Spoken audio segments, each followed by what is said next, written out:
They laughed at him before he even reached the altar. A grease-stained mechanic. No family. No name anyone recognized. Walking into St. Augustine Hall holding a 7-year-old girl's hand while 500 powerful people stared like he'd wandered in from the wrong side of town. And standing at the end of that aisle, Victoria Langford, 30 years old, CEO, worth more than most small countries. She was waiting for him. Nobody understood it. Nobody respected it. But before this night was over, every single person in that room would learn exactly who Mason Reed really was. Hit like, drop your city in the comments. Let's see how far this story travels. The temperature had dropped to somewhere around 28 degrees by the time Mason Reed pulled his 10-year-old Ford pickup into the parking lot of St. Augustine Hall, and the engine made that familiar knocking sound it always made in cold weather. The one he kept meaning to fix but never found the time for, because fixing other people's problems had always come before fixing his own. He sat there for a moment with the engine off, hands still on the wheel, watching his breath fog the windshield. In the rear-view mirror, Sophie was already awake, already watching him with those dark, serious eyes she'd inherited from a woman he tried not to think about too often. She had her good dress on, navy blue with small white buttons down the front, and her hair was pulled into 2 braids that he'd spent 45 minutes attempting that morning, redoing 3 times until they were passable. Not perfect, but passable. "Daddy," she said quietly, "is your stomach hurting?" "No, baby. You're making the face." "What face?" "The one you make when your stomach hurts but you don't want to say it." He turned around and looked at her fully. 7 years old and already reading him better than most adults ever managed. He reached back and straightened the collar of her dress, which didn't need straightening. "I'm good," he said. "You ready?" Sophie looked at the hall through the window. Even from the parking lot, you could see the lights blazing inside, could hear the faint sound of strings playing something classical. Luxury cars were everywhere. Mercedes, BMWs, a Bentley parked sideways across 2 spaces like the driver knew nobody would say anything about it. "There's a lot of fancy cars," Sophie observed. "Yeah." "Are those people our friends?" Mason thought about that longer than he should have. "Some of them will be," he said finally. "Come on." He helped her out of the truck, straightened his own jacket, charcoal gray, off the rack from a department store in Burlington, pressed the night before with an iron that leaked steam from a crack in the side, and they walked toward the entrance together. The valet at the door looked at the Ford pickup, then looked at Mason. The expression on the kid's face lasted only a second before professional training smoothed it away, but Mason caught it. He always caught it. He handed over the keys without a word. Inside, St. Augustine Hall was everything the name implied it would be. Vaulted ceilings, columns wrapped in white ribbon, and flowers that probably cost more per stem than Mason charged per labor hour, chandeliers casting everything in warm amber light. The guest list was somewhere around 500 people, though Mason hadn't seen the final number. Victoria had handled the planning. She'd offered to loop him in and he'd told her to do whatever made her happy, which in retrospect he understood was probably the wrong answer, but she'd laughed at it rather than taking offense. And that was one of the things he loved about her. The room was full of people who knew each other, which meant it was full of people who didn't know him. He felt the eyes immediately. It wasn't dramatic. Nobody stopped talking. Nobody pointed. It was subtler than that. The way conversations briefly paused when he passed. The way certain heads turned and then turned back. The way small assessments happened in the fraction of a second before social grace reasserted itself. He recognized the mechanics of it because he'd spent most of his adult life being invisible in rooms like this, and invisibility had taught him to read people the way a good mechanic reads an engine. Through vibration, through sound, through the small things that don't look like symptoms until you know what you're looking for. Sophie pressed closer to his side. A woman in a silver dress, mid-50s, neck draped in pearls, the kind of social confidence that came from decades of never questioning whether she belonged somewhere, looked at Mason and then at Sophie and then back at Mason with an expression that asked 3 questions simultaneously without her having to open her mouth. "Who are you? Why are you here? And who let you in?" Mason nodded at her. She turned away. "There's a lot of people," Sophie said quietly. "Big wedding." "Do you know any of them?" "A few." This was technically true. He knew Victoria. Obviously. He knew her assistant, Claire, who had been running back and forth between the bridal suite and the main hall for the past 2 hours based on the 3 texts she'd sent him. He knew Edward Whitaker, though Whitaker wasn't here yet. His flight from Brussels had been delayed, according to the last message Mason had received, and Whitaker's version of delayed meant something different from most people's version. Because Whitaker traveled on a private jet, and delayed, in that context, meant the meeting he was in had run long. Not that he was stuck in an airport somewhere eating an overpriced sandwich. Other than that, Mason didn't know the room, but the room was quickly forming opinions about him. He found a spot near the edge of the gathering area, close enough to the bar that he could get water for Sophie without navigating too much of the crowd. She'd found a small chair near a pillar and was sitting with the careful posture of a child who had been reminded to sit up straight and was taking it seriously. He got her a glass of water and a small plate of appetizers from a passing tray. Tiny crackers with something on them that he didn't recognize but that Sophie ate without complaint, and stood nearby, watching the room the way he always watched rooms. Quietly. Without performing. 2 men in expensive suits were talking about 8 feet away, voices low but not as low as they thought. Saw him pull up in a pickup truck, an old pickup truck. She could have literally anyone. Her family's been trying to set her up with Darren Walsh for 2 years. The man runs a hedge fund. I heard he doesn't even have family here. Nobody came for him. Well, that says something, doesn't it? Mason stared at the far wall and said nothing. Sophie had heard it too. She was looking at her water glass, very carefully, not looking at anything else. Then she looked up at him with an expression that was trying hard to be neutral and not quite managing it. "Daddy," she said softly, "is nobody coming for us?" And there it was. That sentence, small and honest and devastating in the way that only a 7-year-old's honesty could be devastating. Not because she was trying to hurt him, but because she wasn't.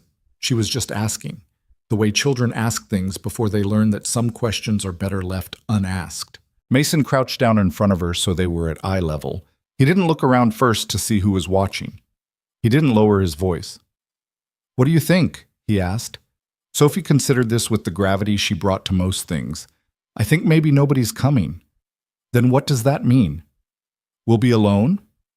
"Or," he said, "we'll have more room." She thought about this.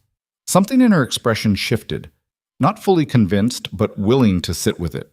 She nodded once, slowly, the way she nodded when she was filing something away to think about later.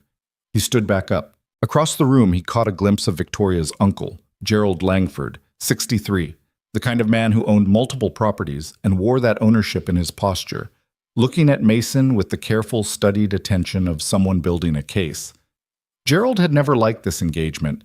He hadn't said so outright, because men like Gerald rarely said things outright, but he had managed to communicate it through a series of increasingly pointed questions at dinner 6 weeks ago. Questions about Mason's plans and his trajectory, and what his vision was for Victoria's future. Mason had answered each one plainly and without embellishment, which Gerald had apparently found either unsatisfying or suspicious, because by the end of the meal his questions had taken on a certain prosecutorial quality.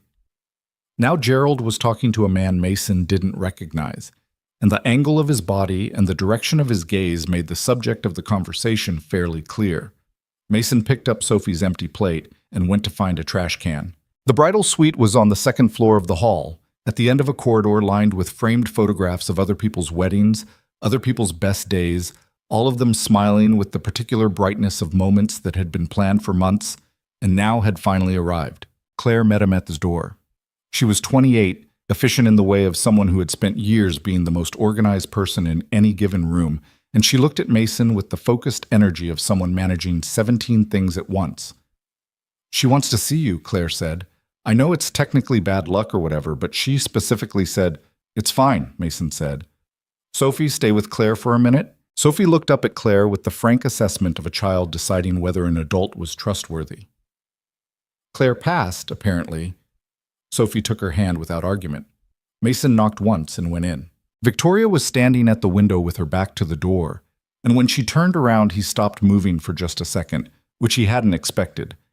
He'd seen her in the dress twice during fittings, but something about seeing her now, in this room, in this light, 30 minutes before they were supposed to stand at the altar, made his chest do something complicated. She was beautiful. That wasn't new information. But there was something else in her face right now, something underneath the carefully applied composure, and he recognized it because he'd worn the same thing for years. The specific look of someone who wasn't sure they deserved the thing they were about to receive. "You look scared," he said. "I'm not scared," she said immediately. "Okay. I'm recalibrating." "What does that mean?" "It means Gerald cornered me this morning and spent 20 minutes listing reasons why this was a mistake." She turned back to the window briefly, then back to him. He used the phrase long-term viability 4 times in reference to our marriage. "What did you say?" "I said, thank you for your concern, Gerald, and then I came up here and Claire gave me a protein bar because apparently my blood sugar was affecting my decision-making." She paused. "I don't think it was my blood sugar." "Probably wasn't," Mason agreed. She looked at him for a long moment. "How are you doing? Out there?" "Fine." "Mason." "I'm fine," he said. "It's a room. I've been in rooms. I know what they're saying about you. I know too. It doesn't bother you?" He thought about Sophie's face when she'd asked if nobody was coming for them. He thought about the way her voice had stayed careful and controlled, the way she was already, at 7 years old, learning how to manage the size of her own pain. "It bothers me for Sophie," he said. "Not for me." Victoria pressed her lips together. "I'm sorry. I didn't think it would be this. You don't need to apologize for other people." "No, but—" She stopped. Started again. "This is supposed to be good. This is a good day. And I don't want her to spend it feeling like she's somewhere she doesn't belong." "She'll be all right," Mason said. But he was already thinking about the phone call he'd made 2 days ago, about the conversation that had followed, about the thing he'd set in motion that he hadn't told Victoria about yet. "You sure?" Victoria asked. "Not completely," he said, "but close enough." She laughed at that. A real laugh. Unexpected. The kind that loosened something in her face. He crossed the room and she reached up and straightened his lapel, which was already straight. "You ironed this yourself," she said. "How can you tell?" "The crease is slightly off on the left side." "The iron leaks." "Mason, you own—" She stopped herself, then laughed again, softer. "You could buy a new iron. The old one still works," he said. "It just leaks." She shook her head, but she was still smiling. He went back down 15 minutes before the ceremony was scheduled to begin, and the hall had filled further in his absence. More bodies, more murmured conversations, more of the particular social energy of a room full of people who measured each other automatically and couldn't quite turn it off even at a wedding. Sophie was sitting with Claire near a side wall.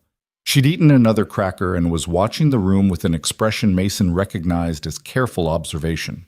She was mapping the space the way he'd taught her to map spaces, identifying exits, identifying faces, understanding the layout before committing to any particular spot in it. She saw him, and some of the tension went out of her small shoulders. "Can I sit with you?" she asked when he reached her. "Always." He took the seat next to her, and she immediately leaned into his arm, which she did when she was processing something and didn't want to talk about it yet. He let her. He'd learned early that Sophie processed things in her own time, and that pressing her before she was ready just pushed the conversation underground, where it became harder to reach. They sat together and watched the room. Then Gerald Langford appeared. He walked over with the measured deliberateness of someone who had decided to have a conversation and wasn't going to be dissuaded by circumstances. He was built like someone who had been athletic in his 40s and was now carrying the evidence of too many business dinners. And he had the particular kind of face that was handsome in photographs, but in person carried an expression of permanent faint dissatisfaction. "Mason," he said. "It was the way you said a word when you were practicing patience." "Gerald, I thought we might have a moment." "Sure." Gerald glanced at Sophie, who was looking up at him with wide, direct eyes. He redirected his attention to Mason. "I want to make sure we understand each other." "All right." "Victoria is—" He paused, regrouped. "She's led this family's interests for 6 years. She's built something significant. Her judgment in business is—" Another pause. "Exceptional. But personally, she's always been impulsive, emotional, in ways that— She's in the other room if you want to have this conversation with her," Mason said evenly. Gerald's jaw tightened. I'm having it with you. Okay. What I'm saying is that I don't understand this. He said this the way you said a word when what you meant was a word you'd decided not to say in public. I've watched you for the past 20 minutes. You don't know half these people. You pulled up in a truck that belongs in a junkyard. You brought a child to a formal event. She's my daughter, Mason said. She goes where I go. That's exactly the point. Your life and Victoria's life they don't align. They don't fit. And in 5 years, when she's negotiating a merger in London and He stopped. Whatever you do in that garage. I fix things, Mason said. Yes. Gerald seemed to find this confirmation of something. And that's admirable. But it's not. If you're asking whether I can take care of her, Mason said, you're asking the wrong question. Am I? The right question is whether she's happy. He kept his voice level and unhurried. You've known Victoria for 30 years. Has she seemed happy? Gerald's mouth opened and then closed. Sophie was watching this exchange with the focused attention of a child at a tennis match. She is happy, Gerald said finally, and the word came out slightly strangled, like it cost him something to say it. Then we understand each other, Mason said. Gerald stood there for another 3 seconds, which was long enough to make it clear he hadn't been dismissed, and then walked away. Sophie pressed closer to Mason's arm. He doesn't like you, she whispered. No. Why? Because he doesn't know me. Is that why people don't like each other? Because they don't know each other? He looked down at her. Most of the time, he said. Yeah. She thought about this. Then why don't they just learn? He didn't have a good answer for that, so he kissed the top of her head instead. The ceremony was scheduled for 7 o'clock. At 6:49, Mason heard them. It started as a low vibration, felt before it was heard, the way you feel a bass note in your chest before your ears register it. Then it became sound. Then the sound became distinct, engines, multiple engines, high performance, well-tuned, the sound of machines built for distance and maintained with care. The conversations in the hall faltered. People near the windows moved toward them. Someone near the main entrance pushed open one of the heavy doors, and cold air rushed in along with something else. The wash of headlights sweeping across the parking lot in formation. 7 vehicles, black, moving in the kind of coordinated precision that didn't happen by accident. Mason stood up. Sophie stood up next to him and took his hand, craning to see past the adults who were moving toward the entrance with the poorly concealed curiosity of people who had been raised to be discreet but were currently losing the battle. The vehicle stopped. Doors opened. Men in dark suits emerged, 12 of them, then more, moving with the practiced efficiency of people who did this kind of thing regularly and had stopped finding it remarkable. They arranged themselves with a quiet professionalism that was somehow more impressive than any display would have been. And then Edward Whittaker stepped out, 67 years old, gray at the temples, the kind of lean that came from discipline rather than deprivation, carrying himself with the complete stillness of a man who had not been in a hurry in 20 years because he had the resources to make time wait for him. He wore a dark suit that cost more than most cars and wore it the way men wore clothes they never thought about because they'd long since stopped having to. He walked through the entrance of St. Augustine Hall without breaking stride, and the crowd parted in that particular way crowds part for certain people. Not because anyone told them to, but because something in the bearing of the man made the parting feel correct. He walked directly to Mason and stopped and bowed his head. It was not a deep bow. It was not theatrical. It was the precise, small, deliberate inclination of the head that meant something specific in certain circles. Acknowledgement, respect, the kind offered between equals or, in some cases, upward. Mr. Reed, Whittaker said, my sincere apologies for the delay. The Brussels meeting ran considerably past schedule. We came directly from the airport. The hall was completely silent. Mason shook his hand. You made it, he said. That's what matters. Of course. Whittaker glanced around the room with the calm attention of someone cataloging things without judgment. Is Sophie here? Right here, Sophie said, stepping forward with the directness she'd apparently decided was appropriate for the situation. Whittaker looked down at her with an expression that softened visibly. Miss Reed, you look very nice. Thank you, Sophie said. You have a lot of cars. We do. Is that because you're important? Sophie, Mason started. It's a fair question, Whitaker said. He crouched slightly, which, for a man of his bearing, was a notable physical concession. Some people have a lot of cars because they think it makes them look important. We have a lot of cars because there are a lot of us, and we all needed to get here, and we wanted to make sure we arrived together. He paused. Does that make sense? Sophie considered him for a moment with the thorough assessment she gave everyone. Yeah, she said finally. That makes sense. Whitaker straightened and looked at Mason. Something passed between them. A look that carried the weight of a long history, a relationship built over years, across distances, through things neither of them would have described to this room even if asked. Shall we? Whitaker said. The hall was not the same after that. Mason could feel it. The air in a room changed when the social order shifted, and the social order had just shifted completely, and everyone present knew it, even if most of them didn't yet understand the mechanism of the shift. The whispers that resumed were different whispers. Who is that? That's Edward Whitaker, from Whitaker Capital. I know who Whitaker is. Why is he here? He bowed. Did you see? He actually... Who is Mason Reed? That was the question now. That was the question spreading through the room like a current, moving from cluster to cluster, arriving at different people at different moments, and landing with different weight depending on how much they thought they already knew. Gerald Langford was standing near the back wall with two men Mason recognized as family attorneys, and Gerald's face had undergone a significant reorganization. The careful dissatisfaction that had been its resting state for the entire evening was gone. In its place was something raw. Not quite embarrassment, not quite alarm, but somewhere in the territory between them. He was looking at Mason with new eyes.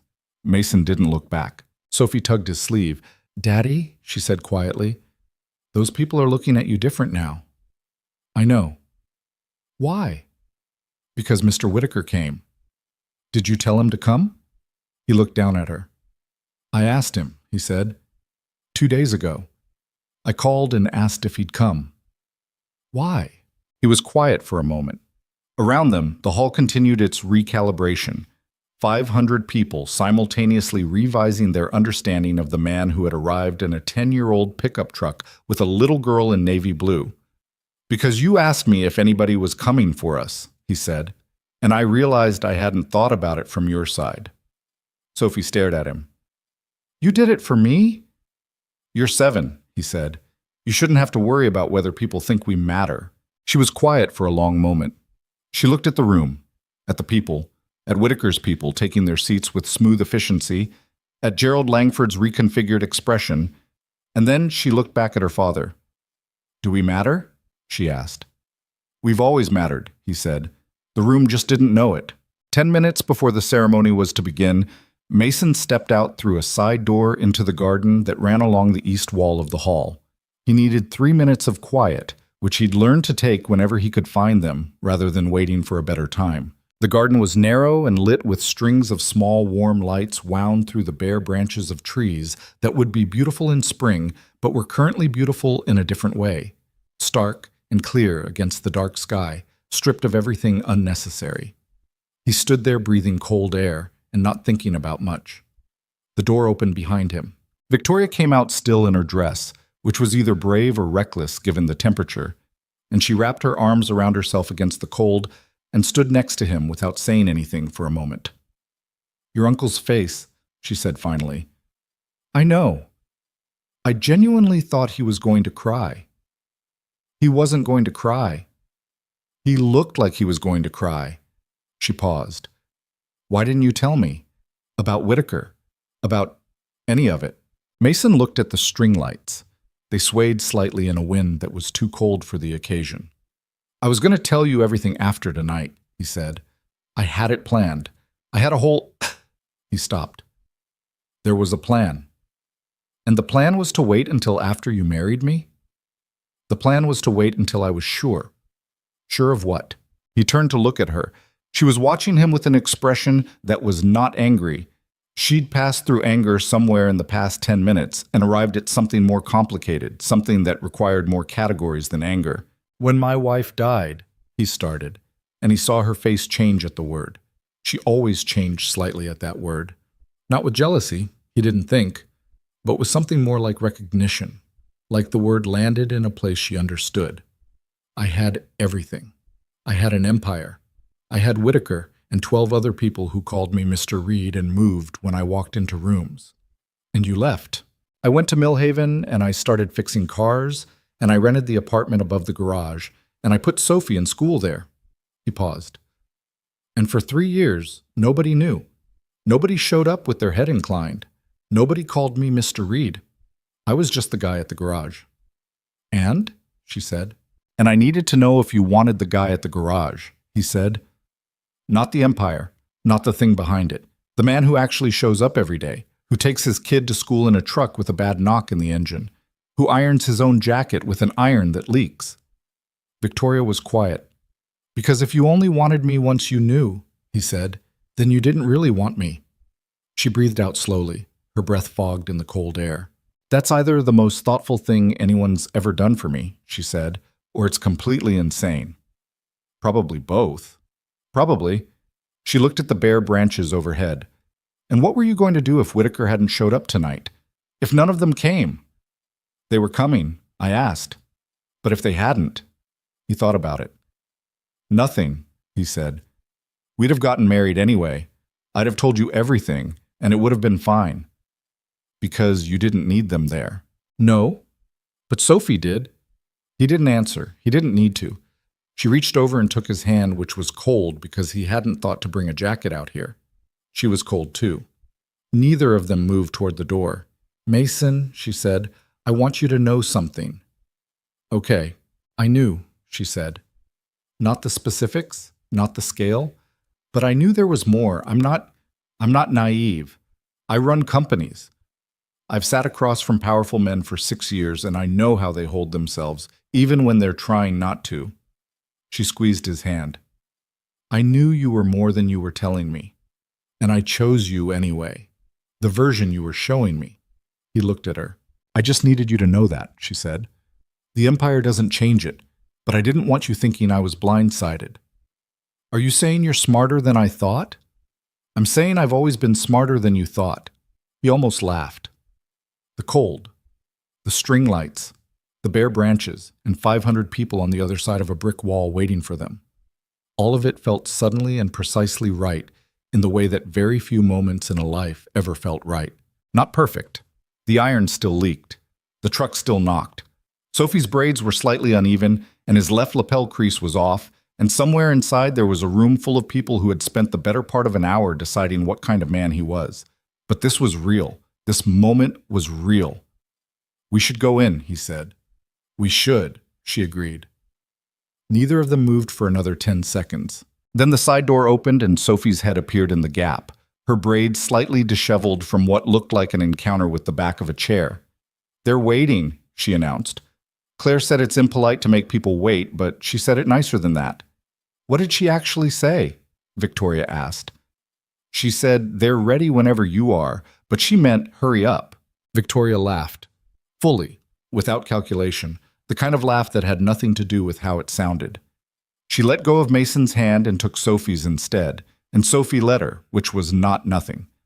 Sophie did not let people take her hand easily. She evaluated first.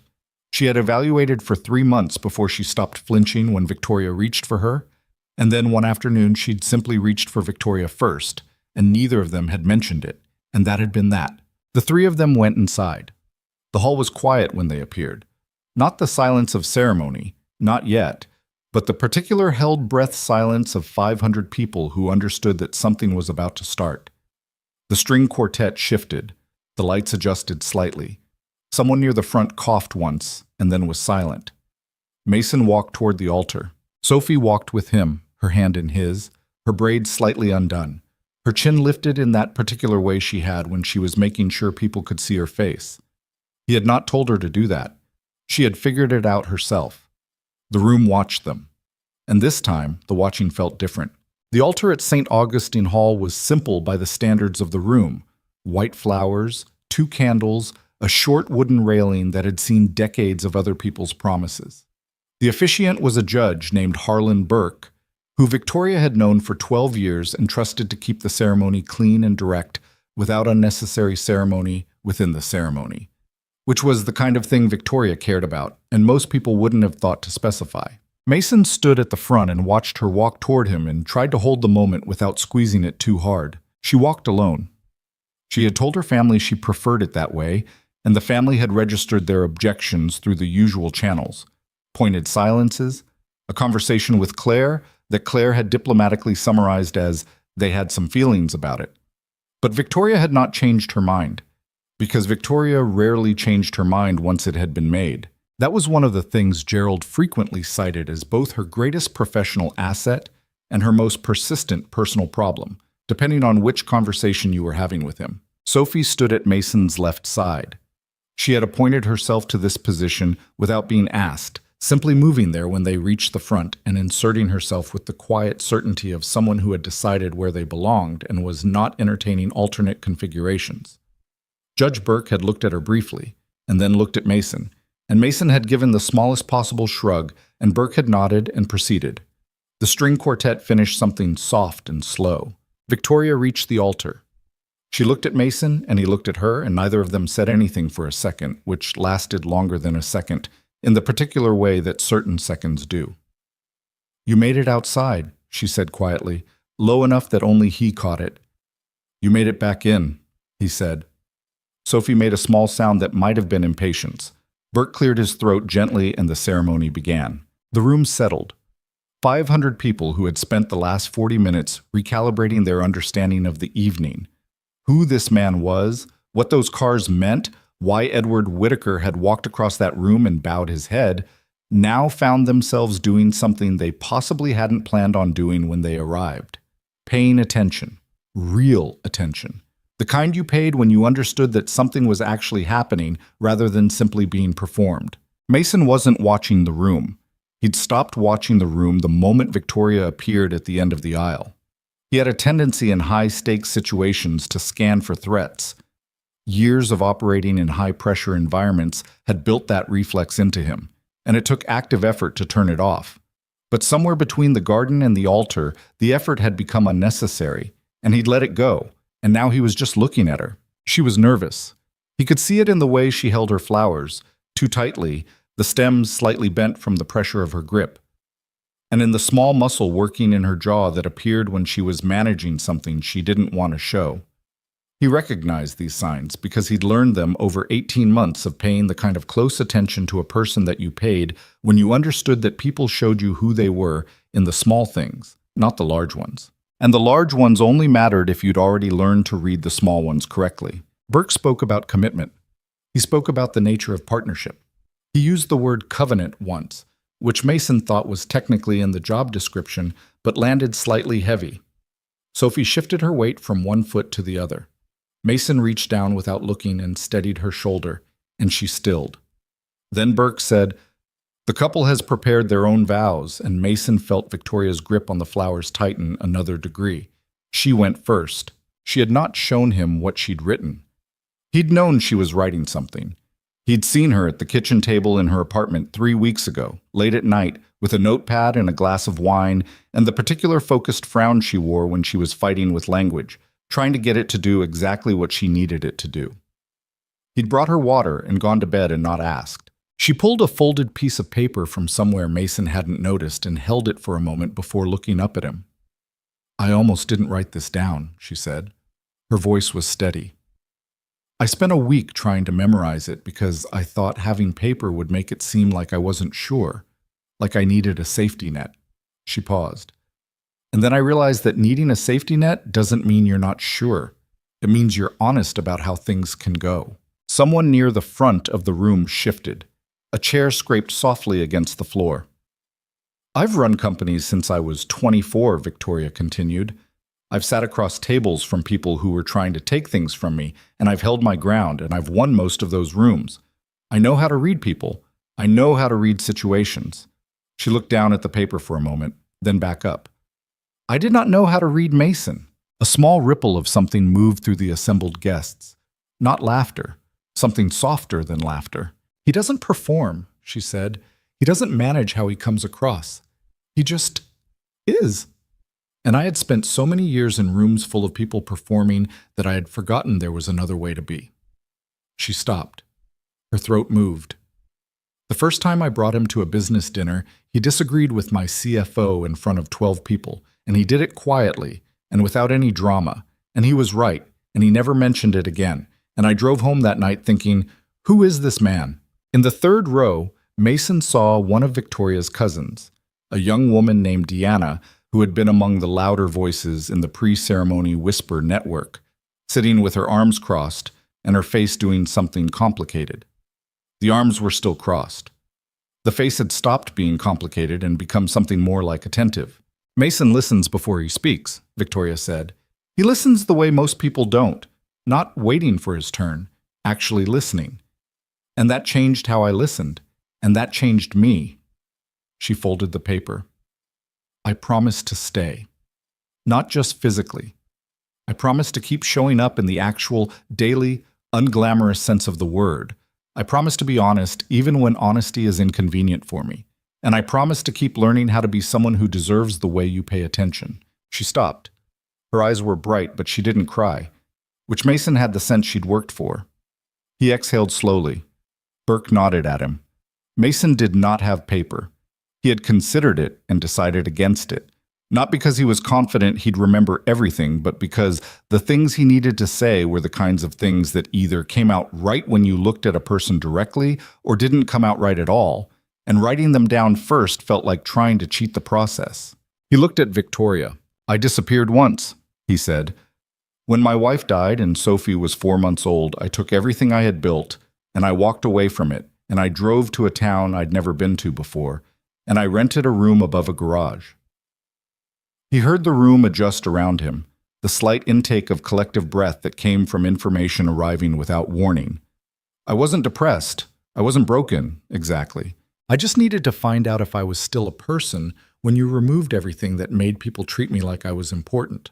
Sophie was looking up at him. He kept his eyes on Victoria. It turned out I was, he said. Not a particularly exciting one. I fixed cars. I cooked bad pasta. I watched too much television. I had a daughter who was funnier than me and smarter than me and kept asking questions I didn't have good answers for. He paused. But I was still there. The person was still there.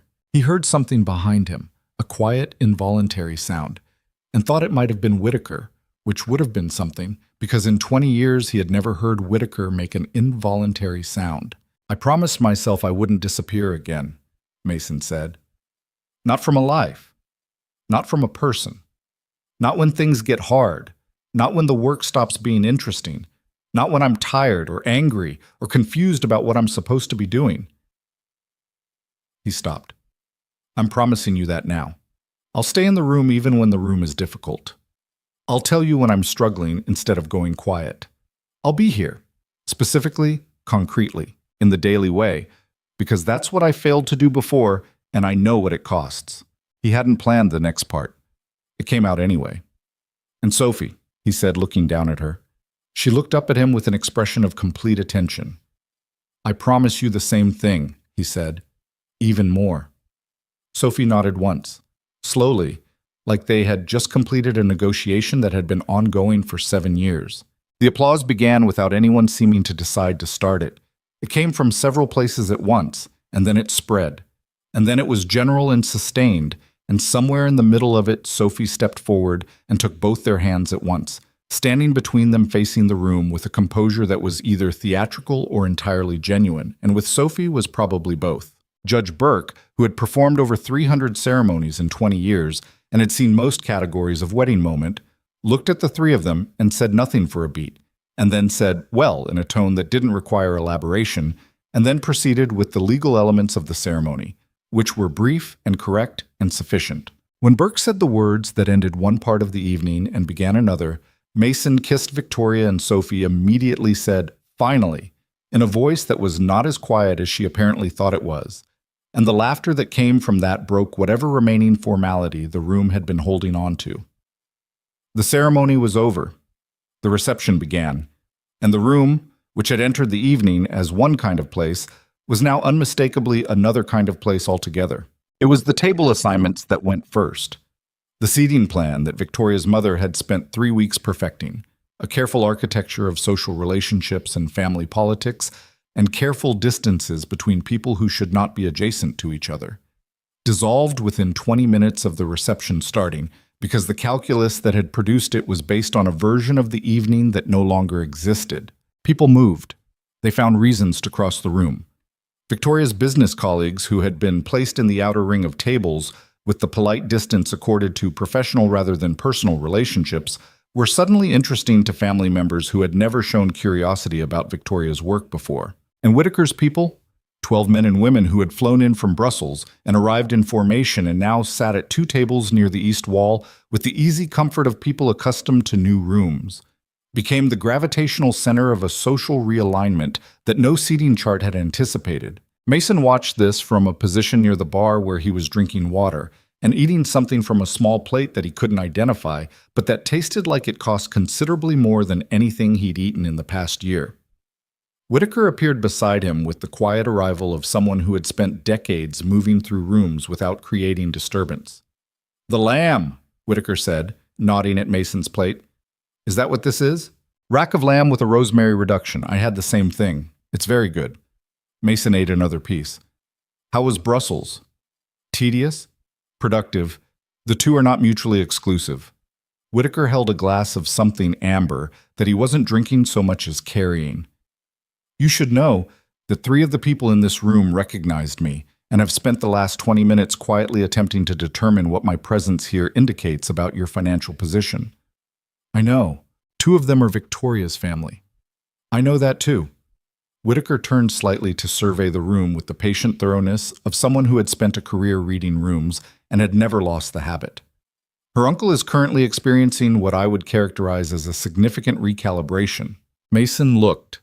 Gerald Langford was across the room in conversation with 2 of Whitaker's associates, a man named Chen and a woman named Reyes, both of whom were impeccably professional, and both of whom Gerald would shortly discover held positions at the executive level of organizations he had spent years trying to access. Gerald's posture had changed since the ceremony. The careful condescension was gone. Something more uncertain had replaced it. Something that looked like a man rapidly reconstructing a puzzle he'd thought was finished. "He'll be all right," Mason said. He embarrassed himself. He didn't know. "That's precisely what embarrasses people," Whitaker said. "Not being wrong. Being visibly wrong in front of 500 witnesses." He paused. "Though I will say, his instinct to protect his niece, however misguided the execution, was not entirely without merit. The concern itself was reasonable." Mason looked at him. "A man with no apparent means shows up to marry a CEO," Whitaker said mildly. "From a certain vantage point, that's worth scrutinizing." "From a certain vantage point," Mason agreed. "The question is whether you scrutinize it as a threat to be eliminated or a question to be answered." Whitaker's glass turned slightly in his hand. He chose elimination. It didn't work out for him. Sophie appeared through a gap in the crowd, navigating adult legs with the practiced ease of a child who had spent years moving through spaces built for people larger than her. She had something in her hand, a small stuffed rabbit, cream-colored, with one slightly bent ear, that Mason hadn't seen before. She reached him and held it up. "Mr. Whitaker's assistant gave it to me," she said. "She said she brings it when she travels for good luck, and she wanted me to have it." Mason looked at Whitaker. "Patricia," Whitaker said. "She's had that rabbit since 1987. I'm not entirely sure what it means that she parted with it." "It means she liked me," Sophie said with the confidence of someone who had made this assessment and was not open to alternative interpretations. "Undoubtedly," Whitaker said. Sophie examined the rabbit, then looked up at Whitaker with the direct gaze she used when she was about to ask something she'd been holding for a while. "Mr. Whitaker," she said, "are you my dad's friend or his boss?" Whitaker considered this with more genuine attention than most adults gave children's questions. "Neither exactly," he said. "Your father and I have worked alongside each other for many years. He built something, and I helped him build it, and he was always very clear that he was in charge of what it meant." He paused. "I suppose you might say I'm a very senior colleague who happens to respect him considerably." "That sounds like a friend," Sophie said. "Perhaps it is." Whitaker said. She nodded, satisfied, and went back into the crowd, holding the rabbit against her side. Mason watched her go. She's going to be trouble, he said. She's already trouble, Whitaker said. That's a compliment. The evening had developed its own texture by now, the way good evenings did. Not uniformly joyful, not uniformly anything, but specific and real and moving through its phases in a way that felt less planned and more inevitable. Tables that had been stiff with social obligation loosened as the meal progressed. Conversations that had started as assessments became genuine. The music shifted from the background to something people were actually noticing. Victoria was in the center of it, moving between tables, talking to people, doing the 1,000 small things that made a room feel held together. Mason watched her do it with the particular combination of recognition and admiration he'd felt since the beginning. Recognition because he understood the work of it, the effort it took to make rooms feel easy, and admiration because she made it look as though no effort was involved. He was thinking about going to find her when Gerald appeared. It was not the Gerald who had approached him before the ceremony.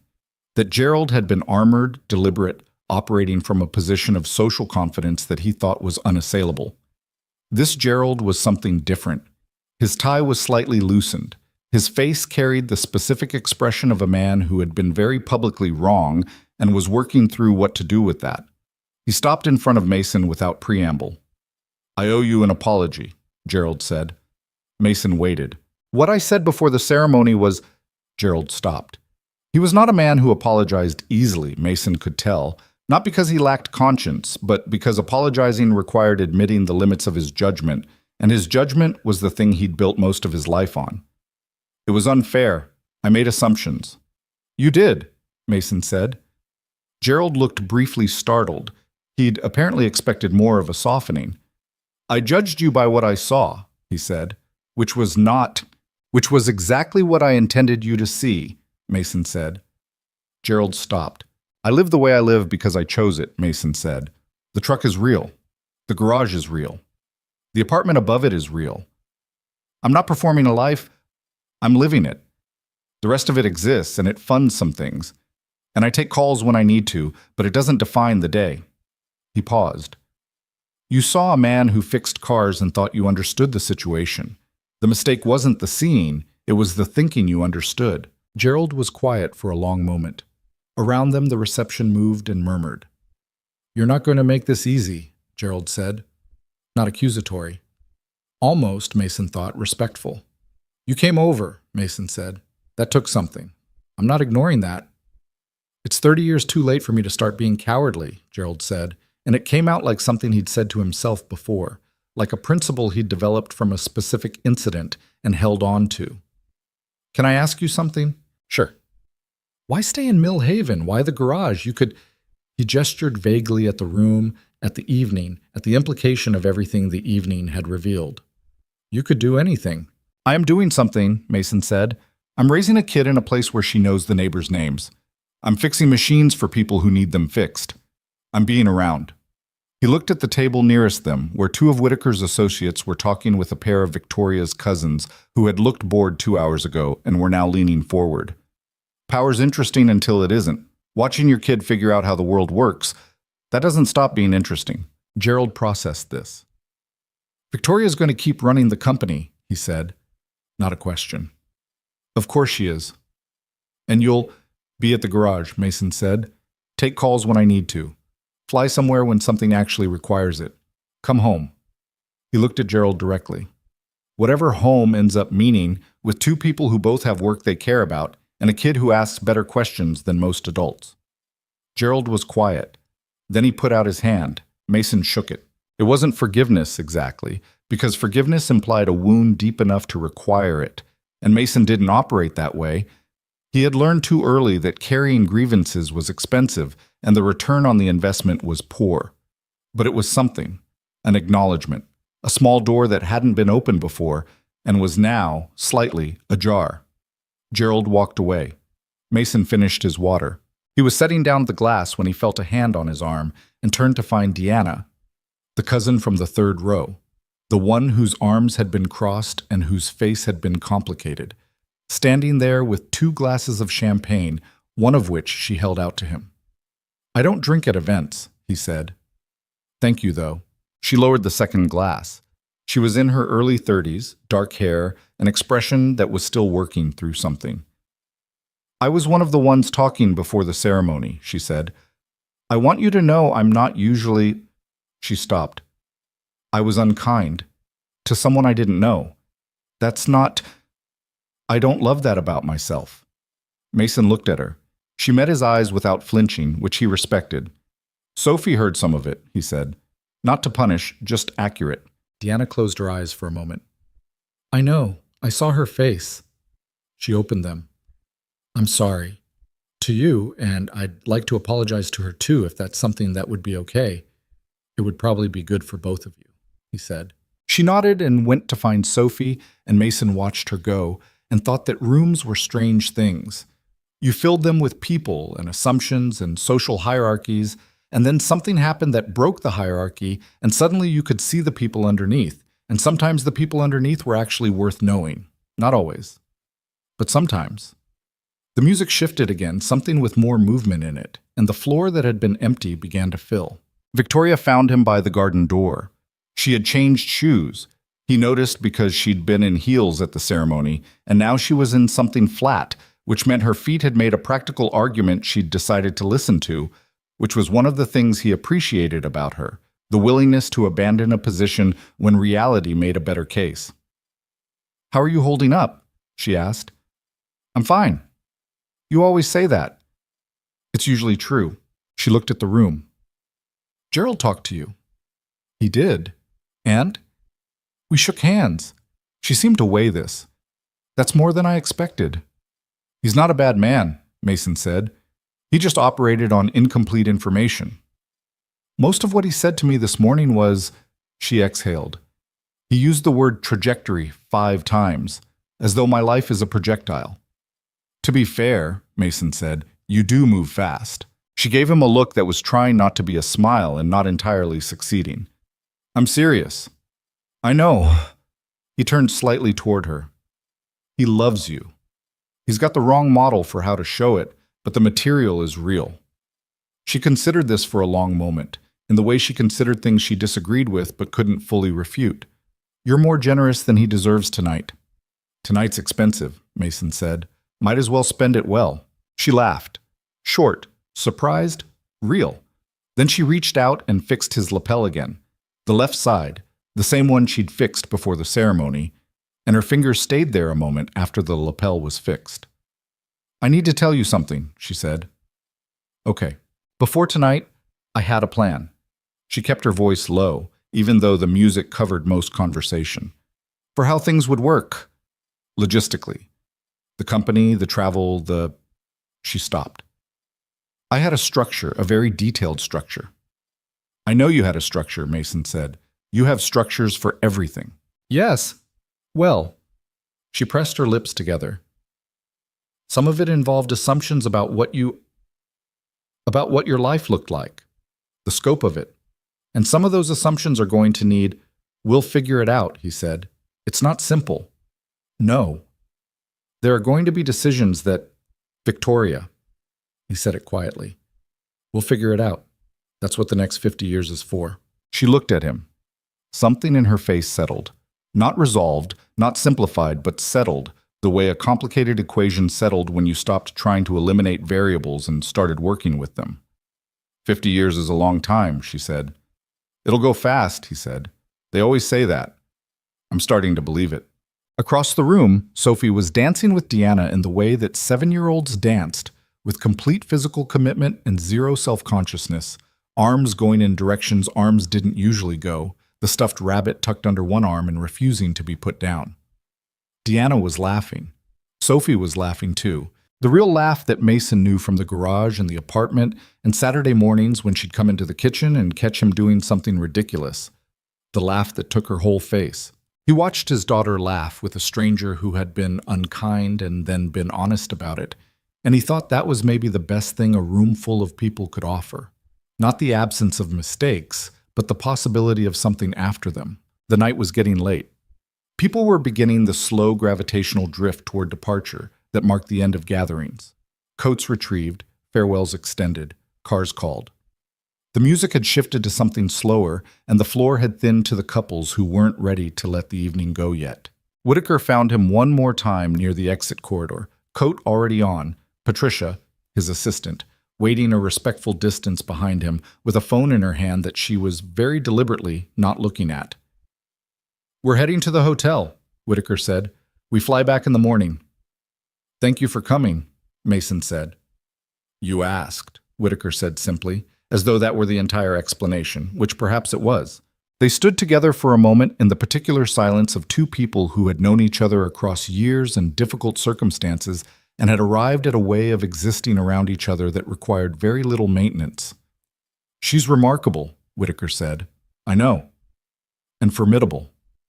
"More formidable than me," Mason said. "Possibly." Whitaker almost smiled. "In different ways."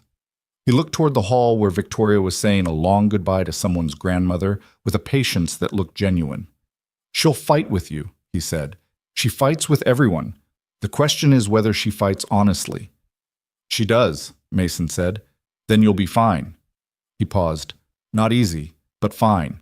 He shook Mason's hand, firm, brief, the handshake of someone for whom the gesture carried specific weight, and walked toward the exit with the quiet precision he brought to all movement. Patricia paused beside Mason for a moment. "She really loved that rabbit," she said. "Your daughter." "I'll take care of it," Mason said. Patricia nodded and followed Whitaker out. Mason stood in the corridor for a moment in the relative quiet, the music dampened by the walls, the voices blurred to something ambient and warm. He could hear Sophie somewhere in the main hall, her voice distinct even through walls in the way his daughter's voice had always been distinct to him. Not louder than other voices, just more specific, like a signal he was permanently tuned to receive. He thought about the drive to Millhaven that night, 3 years ago, in the same truck he'd pulled up in tonight. He'd driven for 4 hours in the dark with Sophie asleep in the back seat, in a car seat she'd almost outgrown, and the radio had been playing something he couldn't remember. And he'd had no particular plan except to stop moving at the first town that felt like somewhere a person could disappear. Millhaven had been that town. The garage had been the first building with a "for rent" sign. Sophie had started school the following Monday. He had not planned on staying longer than a season. 3 years later, the Ford still knocked in the cold. The iron still leaked. The apartment above the garage had a draft from the north window that he'd been meaning to fix since October.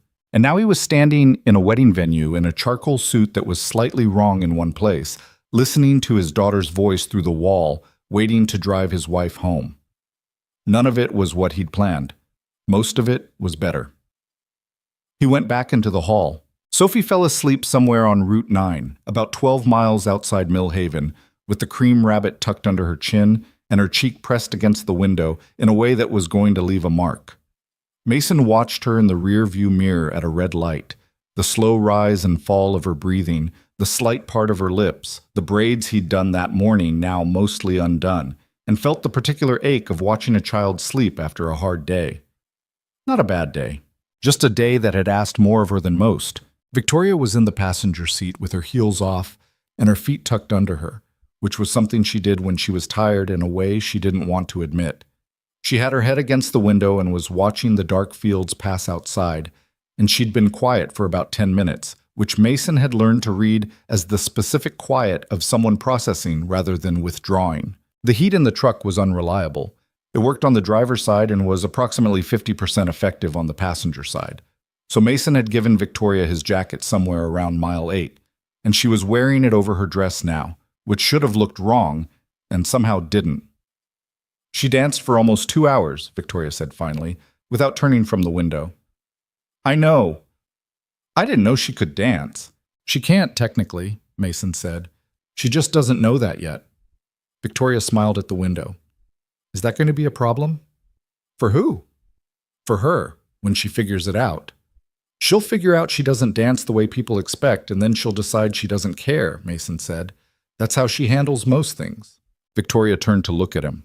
In the low light of the truck, with his jacket too big around her shoulders and her makeup worn down from a full evening, she looked less like a CEO and more like a person, which was something Mason had noticed about her from early on. That the person and the CEO were the same. That she wasn't performing one or hiding the other, but that certain circumstances brought different surfaces to the front. "How are you?" she asked. "Fine." "Mason." "I'm actually fine," he said. "Not deflecting, just fine." She studied him for a moment. "You handled tonight." "Tonight wasn't hard. Gerald apologized. We shook hands." "I know, I watched. I'm saying—" She stopped and reconsidered what she was saying. "You could have used tonight. The things Whitaker said, the way the room changed. You could have made it something, made a point, and you didn't." "What would the point have been?" he said. "I don't know. Something about—" She paused. "Vindication. I don't need vindication from Gerald Langford. Most people would. Most people carry their injuries around looking for places to put them down," Mason said. He kept his eyes on the road, which was narrow and dark out here, the kind of country road that didn't believe in streetlights. "I got tired of carrying mine. Takes too much energy, and the only person it costs anything is you." Victoria was quiet for a moment. "When did you figure that out?" "Slowly," he said. "Over a long time, badly at first." She seemed to understand this was as much detail as he was going to offer tonight, which was correct. There were conversations that required time and the right circumstances, and a country road at midnight after a long day was the right circumstances for some things and not others. They drove the rest of the way into Millhaven in a quiet that was not uncomfortable. The town came up gradually the way small towns did. A gas station first, then a diner that was closed, then the hardware store, then the familiar block of storefronts that Sophie had memorized in the way children memorize the geography of wherever they lived. Not because it was significant, but because it was theirs. The garage was dark. The apartment above it had the one light Mason always left on, the lamp in the kitchen, the one Sophie sometimes woke up at 3 a.m. to find burning, which she claimed helped her fall back asleep, and Mason had stopped questioning it because some things didn't need to be questioned. He carried Sophie up the stairs, still asleep, still holding the rabbit. She was heavier than she looked, which he always forgot between the times he had to carry her, and he navigated the narrow staircase with the practiced care of someone who had done this route in the dark many times. Victoria came up behind them and held the door. He laid Sophie on her bed, which had a slight lean to it, because one of the bed legs was not quite level, and he'd shimmied it with a folded piece of cardboard that kept sliding, got her shoes off, pulled the covers up. The rabbit went on the pillow beside her. He stood in the doorway for a moment looking at his daughter in her bed in the apartment above the garage in the small town where she'd learned to read and lost her first tooth, and developed strong opinions about which brand of peanut butter was acceptable. Victoria appeared at his shoulder. He felt her lean slightly against him, just her arm against his, and they stood there together for a moment in the light from the hall. "She really is something," Victoria said, barely above a whisper. "Yeah," Mason said, "she is." He pulled the door mostly closed. Sophie slept better with it not fully closed, another one of those things he'd stopped questioning. And they went into the kitchen, where the lamp was on and the room smelled like coffee from that morning, and the window above the sink had that draft from the north that he was still meaning to fix. Victoria sat down at the kitchen table. She still had his jacket on. She looked around the kitchen with the unhurried attention of someone seeing a space differently than they'd seen it before. Not because the space had changed, but because they had. "I've been here 4 times, she said. 5, he said. "You came once when you dropped something off for Sophie and didn't come up." She looked at him. "You saw that?" "Sophie told me." He filled the kettle and put it on. "She saw you from the window." "I wasn't going to intrude." "You weren't intruding. You had a routine," she said. "I didn't want to—" She stopped. "I spent a lot of time trying not to want too much too fast." He turned around and leaned against the counter. "Is that hard for you, not wanting things too fast?" "Yes," she said plainly. "I want things very fast. It's a significant professional asset and a recurring personal problem." She looked at the table, at a small scratch near the edge that Sophie had made with a pen 6 months ago and felt terrible about for a week. "I have been working on it for the last 1.5 years. "Since when?" "Since about the 3rd time you didn't call when I expected you to, and instead of assuming you'd lost interest, I tried assuming you had a reason." She traced the scratch with one finger. "That was new behavior for me." "Did it work?" "You called," she said. "So yes." The kettle started.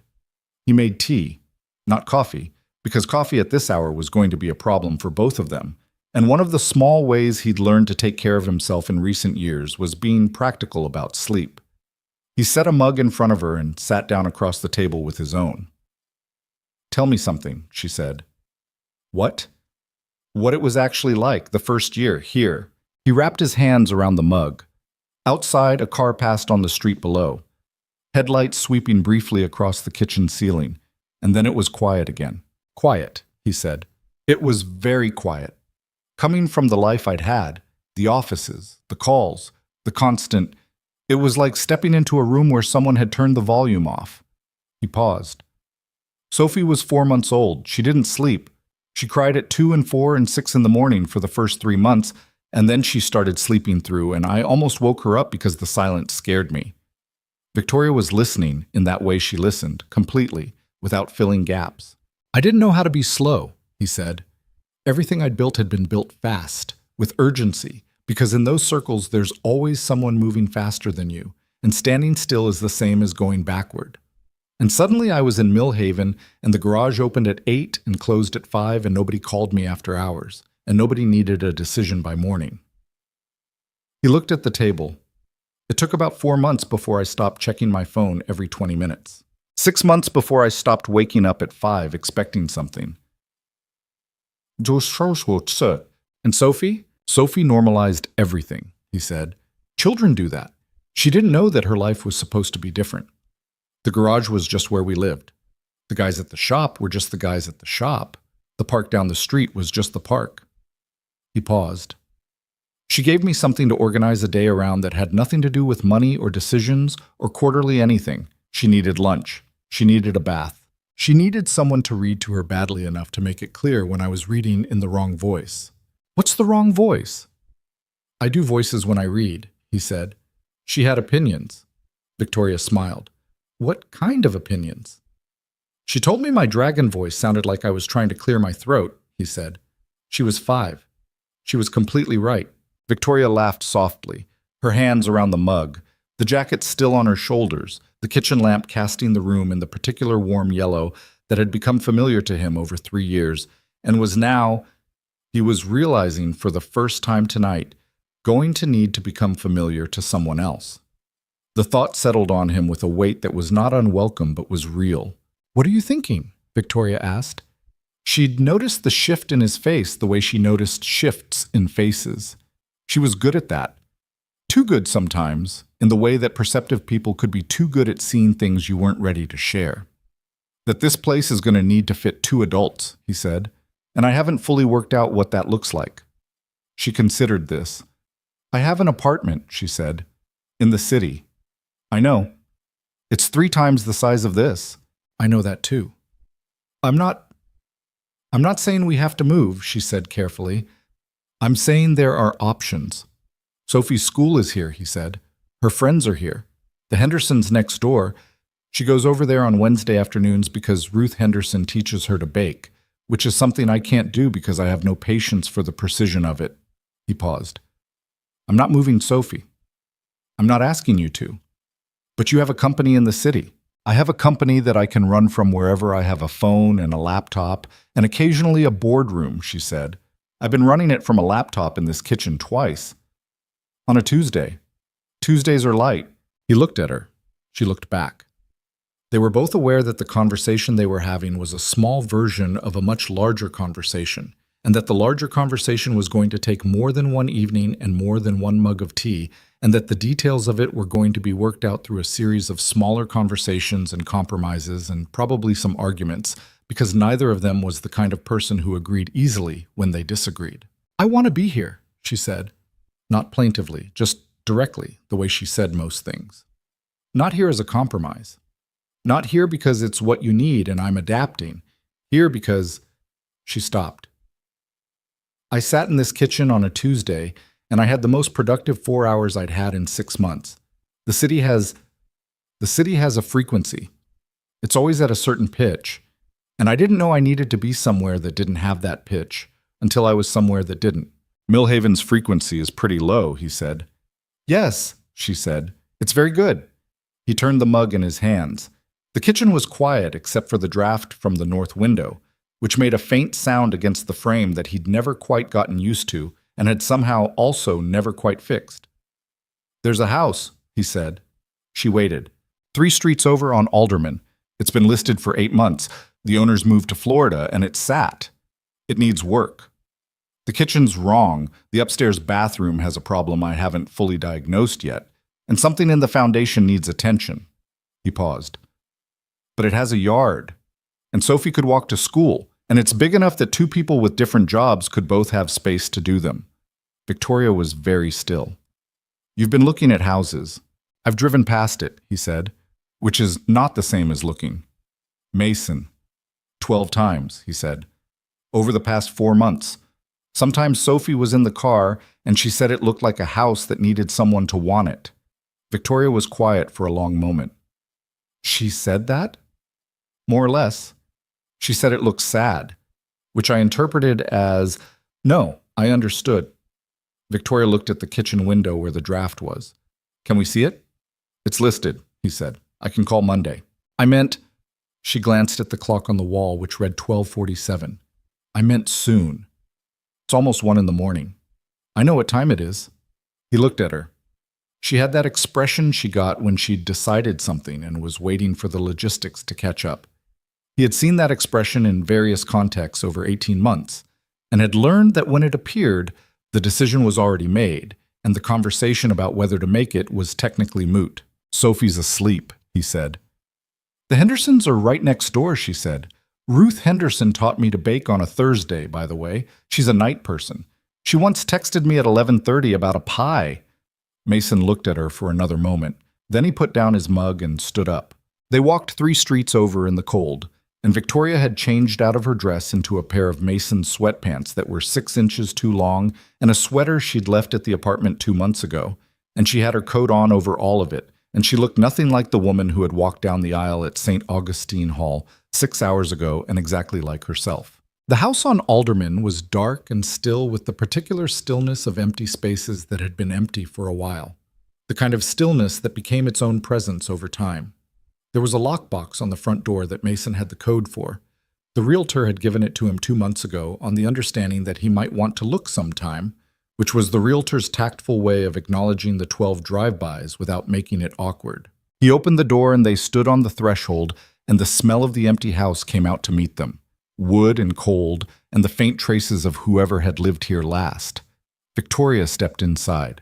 She moved through this front room slowly, hands in her pockets, looking at the ceiling and the walls and the windows and the bones of the space with the eye of someone who had bought and sold enough real estate to understand that a building was primarily a set of decisions waiting to be made. She went into the kitchen and turned on the tap and listened to the pipes and turned it off. She found the basement door and opened it and looked down into the dark and said, "What's the foundation issue?" "Southeast corner," Mason said. "There's some settling. It's not structural. It just needs attention." "Have you had someone look at it?" "I looked at it." "You fix cars," she said. "I fix things," he said. "I've looked at a lot of foundations." She closed the basement door and went upstairs. He followed. The upstairs was 3 bedrooms and the bathroom with the problem he hadn't fully diagnosed, and she stood in the doorway of each room briefly and looked. She stood longest in the room at the end of the hall. It was the biggest room, with 2 windows facing east and a closet that was large enough to actually function. She stood there in the dark, in his sweatpants and her coat, and looked at the windows where the glass showed a faint reflection of the street below. "Which room were you thinking for Sophie?" she asked. He indicated the one across the hall.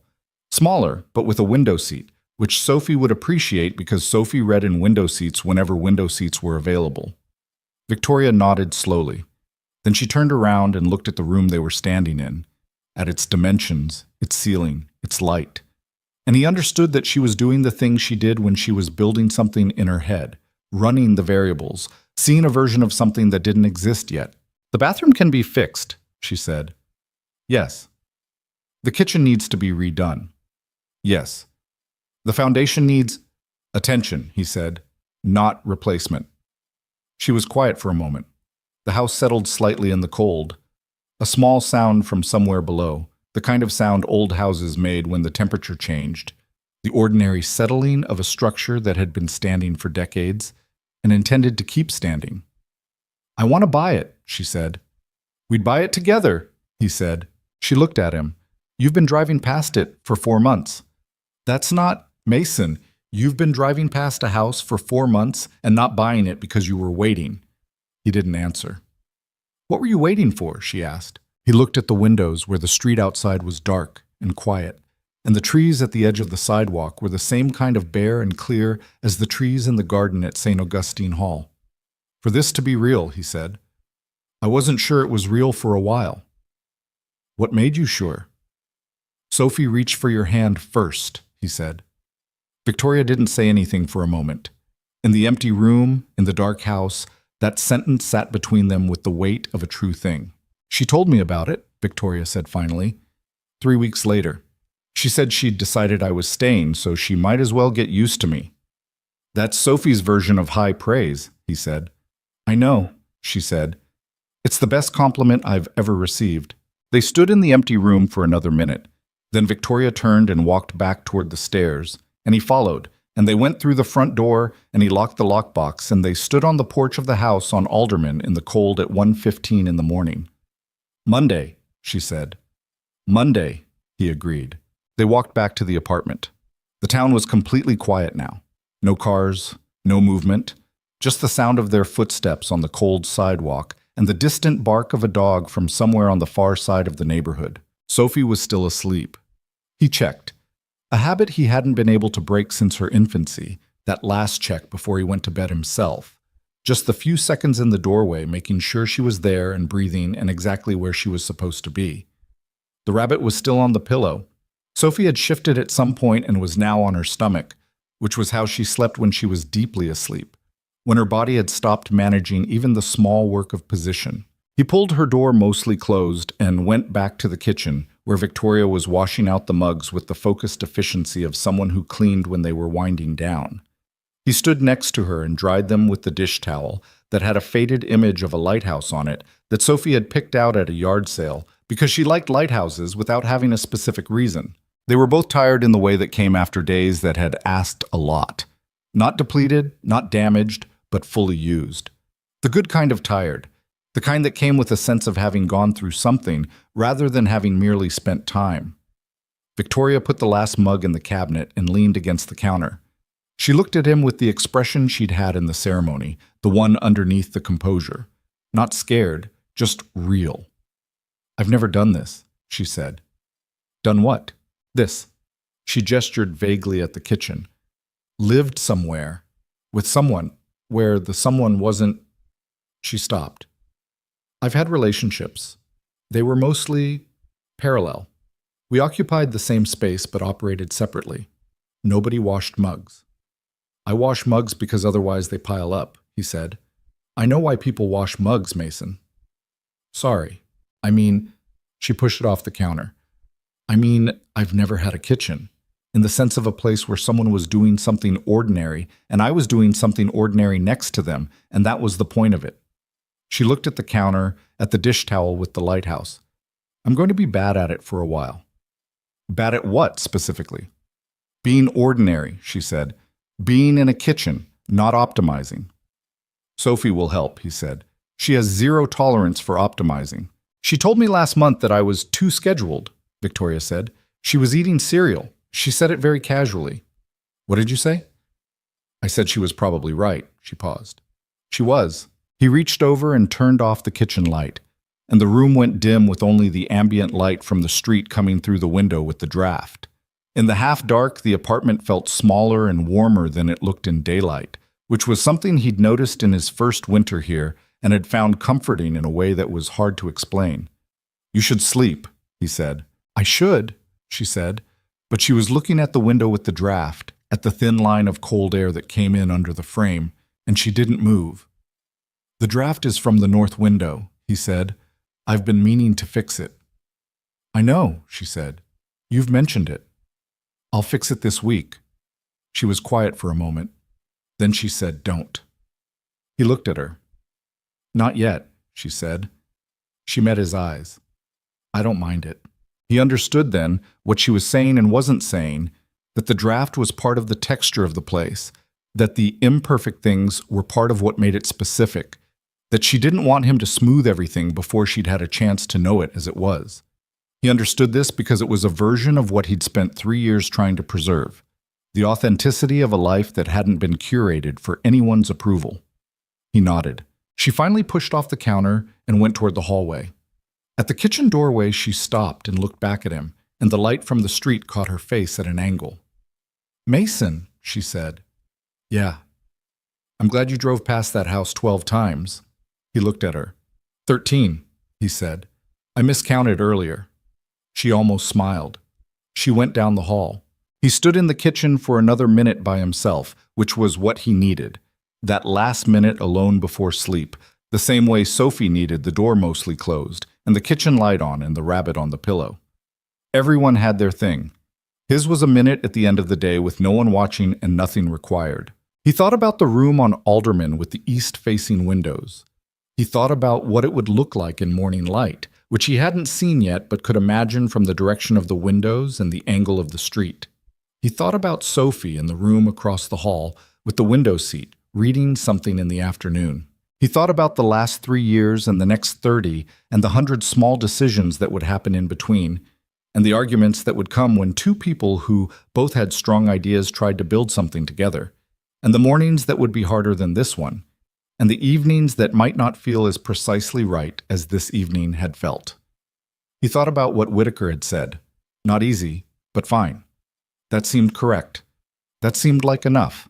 He turned off the lamp and went to bed. Down the hall, through the mostly closed door, he could hear Sophie breathing.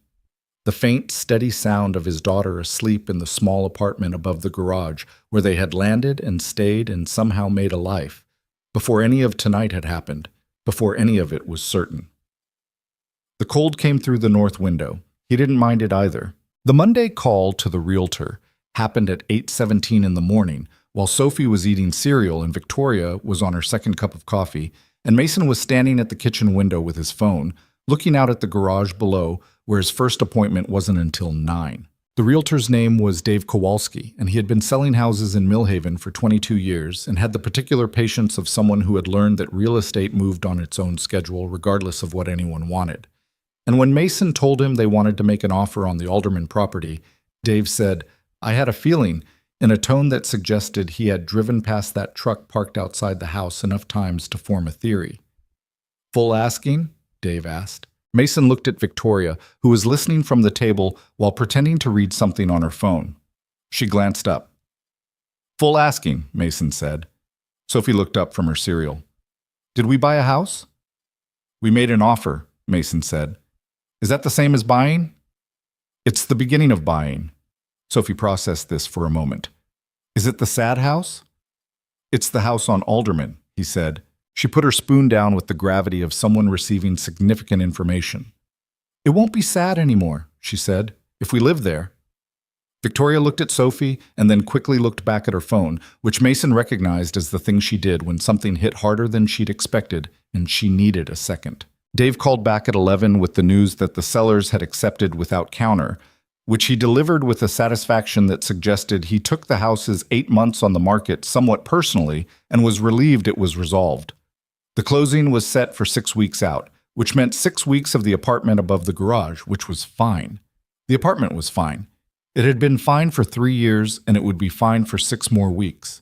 What changed over those 6 weeks was quieter and more complicated than a house purchase. Victoria had a company to run, which meant she had calls at hours that didn't respect time zones, and a laptop that was always somewhere within reach, and a habit of thinking about work problems at 7 in the morning before she'd fully committed to being awake. Mason had the garage, which opened at 8 and closed at 5, and was predictable in the way he'd come to depend on that predictability. Sophie had second grade, which had its own internal politics and urgencies that she reported on with the seriousness of a foreign correspondent. They were 3 people with 3 different rhythms trying to learn how to occupy the same space, and they were not always good at it. The first real argument happened on a Wednesday night, 2 weeks after the wedding. Victoria had a call with a board member in London that ran until 9:30, and Mason had made dinner, pasta, the bad kind he'd made for 3 years, the only kind he reliably made. And it had been sitting on the stove getting cold since 8, and Sophie had eaten hers and fallen asleep on the couch waiting. And by the time Victoria came out of the bedroom where she'd been on the call, Mason was washing the pot in a way that communicated something without him having said anything. "I'm sorry," she said immediately. "It ran over. I know. I told him 9 and he kept—" "I know, Victoria." She stopped. "You're angry." "I'm not angry," he said, which was mostly true. He was something more specific than angry. He was tired in the way of someone who had spent years managing a household alone and had almost forgotten that there was supposed to be another adult now, and the almost forgetting had caught him off guard. "You're something," she said. He set the pot in the drying rack. "Sophie waited up for you." Victoria looked at the couch where Sophie was asleep with the television on low. Something crossed her face. "I didn't know she was waiting." "She doesn't announce it," he said. "She just stays up." The silence in the kitchen had weight. "I'll do better with the calls," Victoria said. "I'm not asking you to cut calls short," he said. "I'm asking—" He stopped. He wasn't entirely sure what he was asking. This was the part of adjusting to another person that nobody had good language for. Not the major conflicts, which were easier to name, but the minor friction of two different ways of living trying to find a shared shape. "I'm asking you to tell me when it's going to run long," he said finally, "so I can tell Sophie, so she can go to bed instead of waiting." Victoria nodded. "That's fair. And I'll figure out how to keep pasta warm," he said, "because apparently I've been making it wrong for 3 years." The tension eased fractionally. "You have been making it wrong for 3 years," she said. She seemed to decide this was not the moment for the pasta conversation. "I'll tell you when calls run over." "Thank you." She went and sat on the couch next to Sophie and gently moved Sophie's feet, and Sophie stirred and looked up with the unfocused expression of a child waking from the edge of sleep. "You came out," Sophie said, not accusatory, just noting it. "I did," Victoria said. "I'm sorry I was late." Sophie considered this with her eyes still half closed. "It's okay," she said. "Work is busy sometimes." "How do you know?" "Daddy's work is busy sometimes too," Sophie said. "He stays late when a car is complicated." She yawned. "Are you staying over?" "Yes." "Okay." Sophie closed her eyes again. "Don't talk loud. I'm sleeping." Victoria looked at Mason over the back of the couch. He looked back. "She's very reasonable," Victoria said quietly. "She has her moments," he said.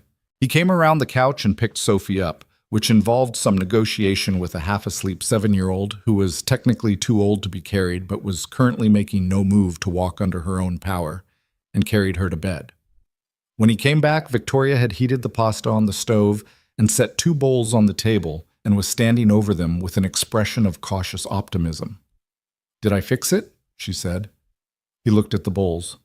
"Depends. Did you add anything?" "Salt," she said. "And I turned the heat up at the end." He sat down. He tried it. It was marginally better. "The pasta itself is still wrong," he said. "I know," she said. "You have to salt the water."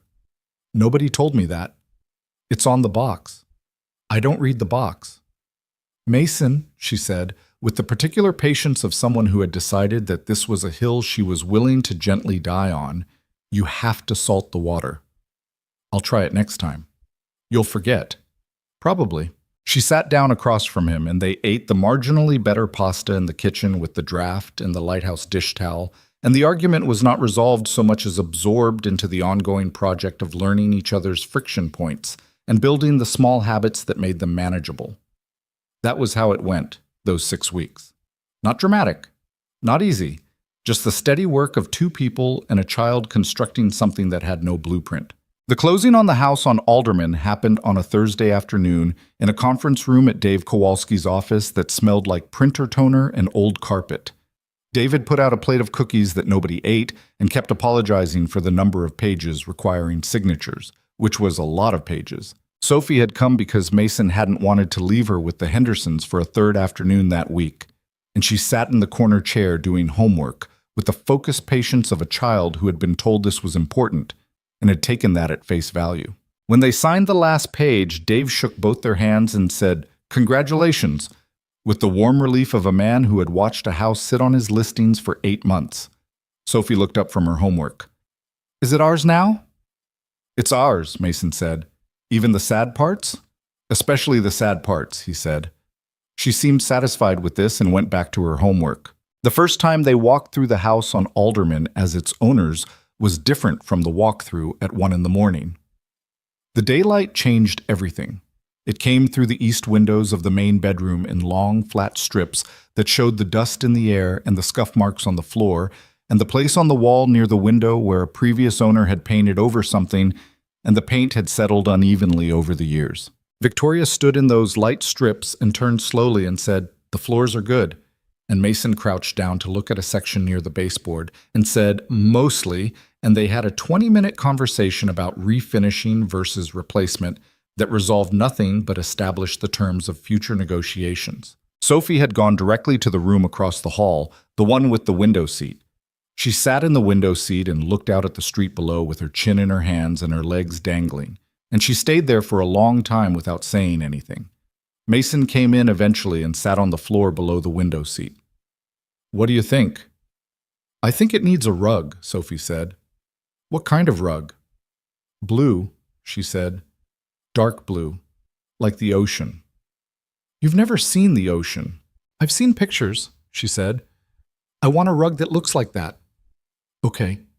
She was quiet for another moment, looking out the window at the street where 2 kids she didn't know yet were riding bikes in slow circles on the sidewalk. "Daddy?" "Yeah." "Is this going to be our real home?" He leaned against the wall below her. "What makes something real?" "If you stay," she said. "If you don't leave." "We're not leaving." She thought about this with the thoroughness she brought to things that mattered. "What about the apartment?" "We'll keep the garage," he said. "I still work there." "But we sleep here." "When it's ready, yeah."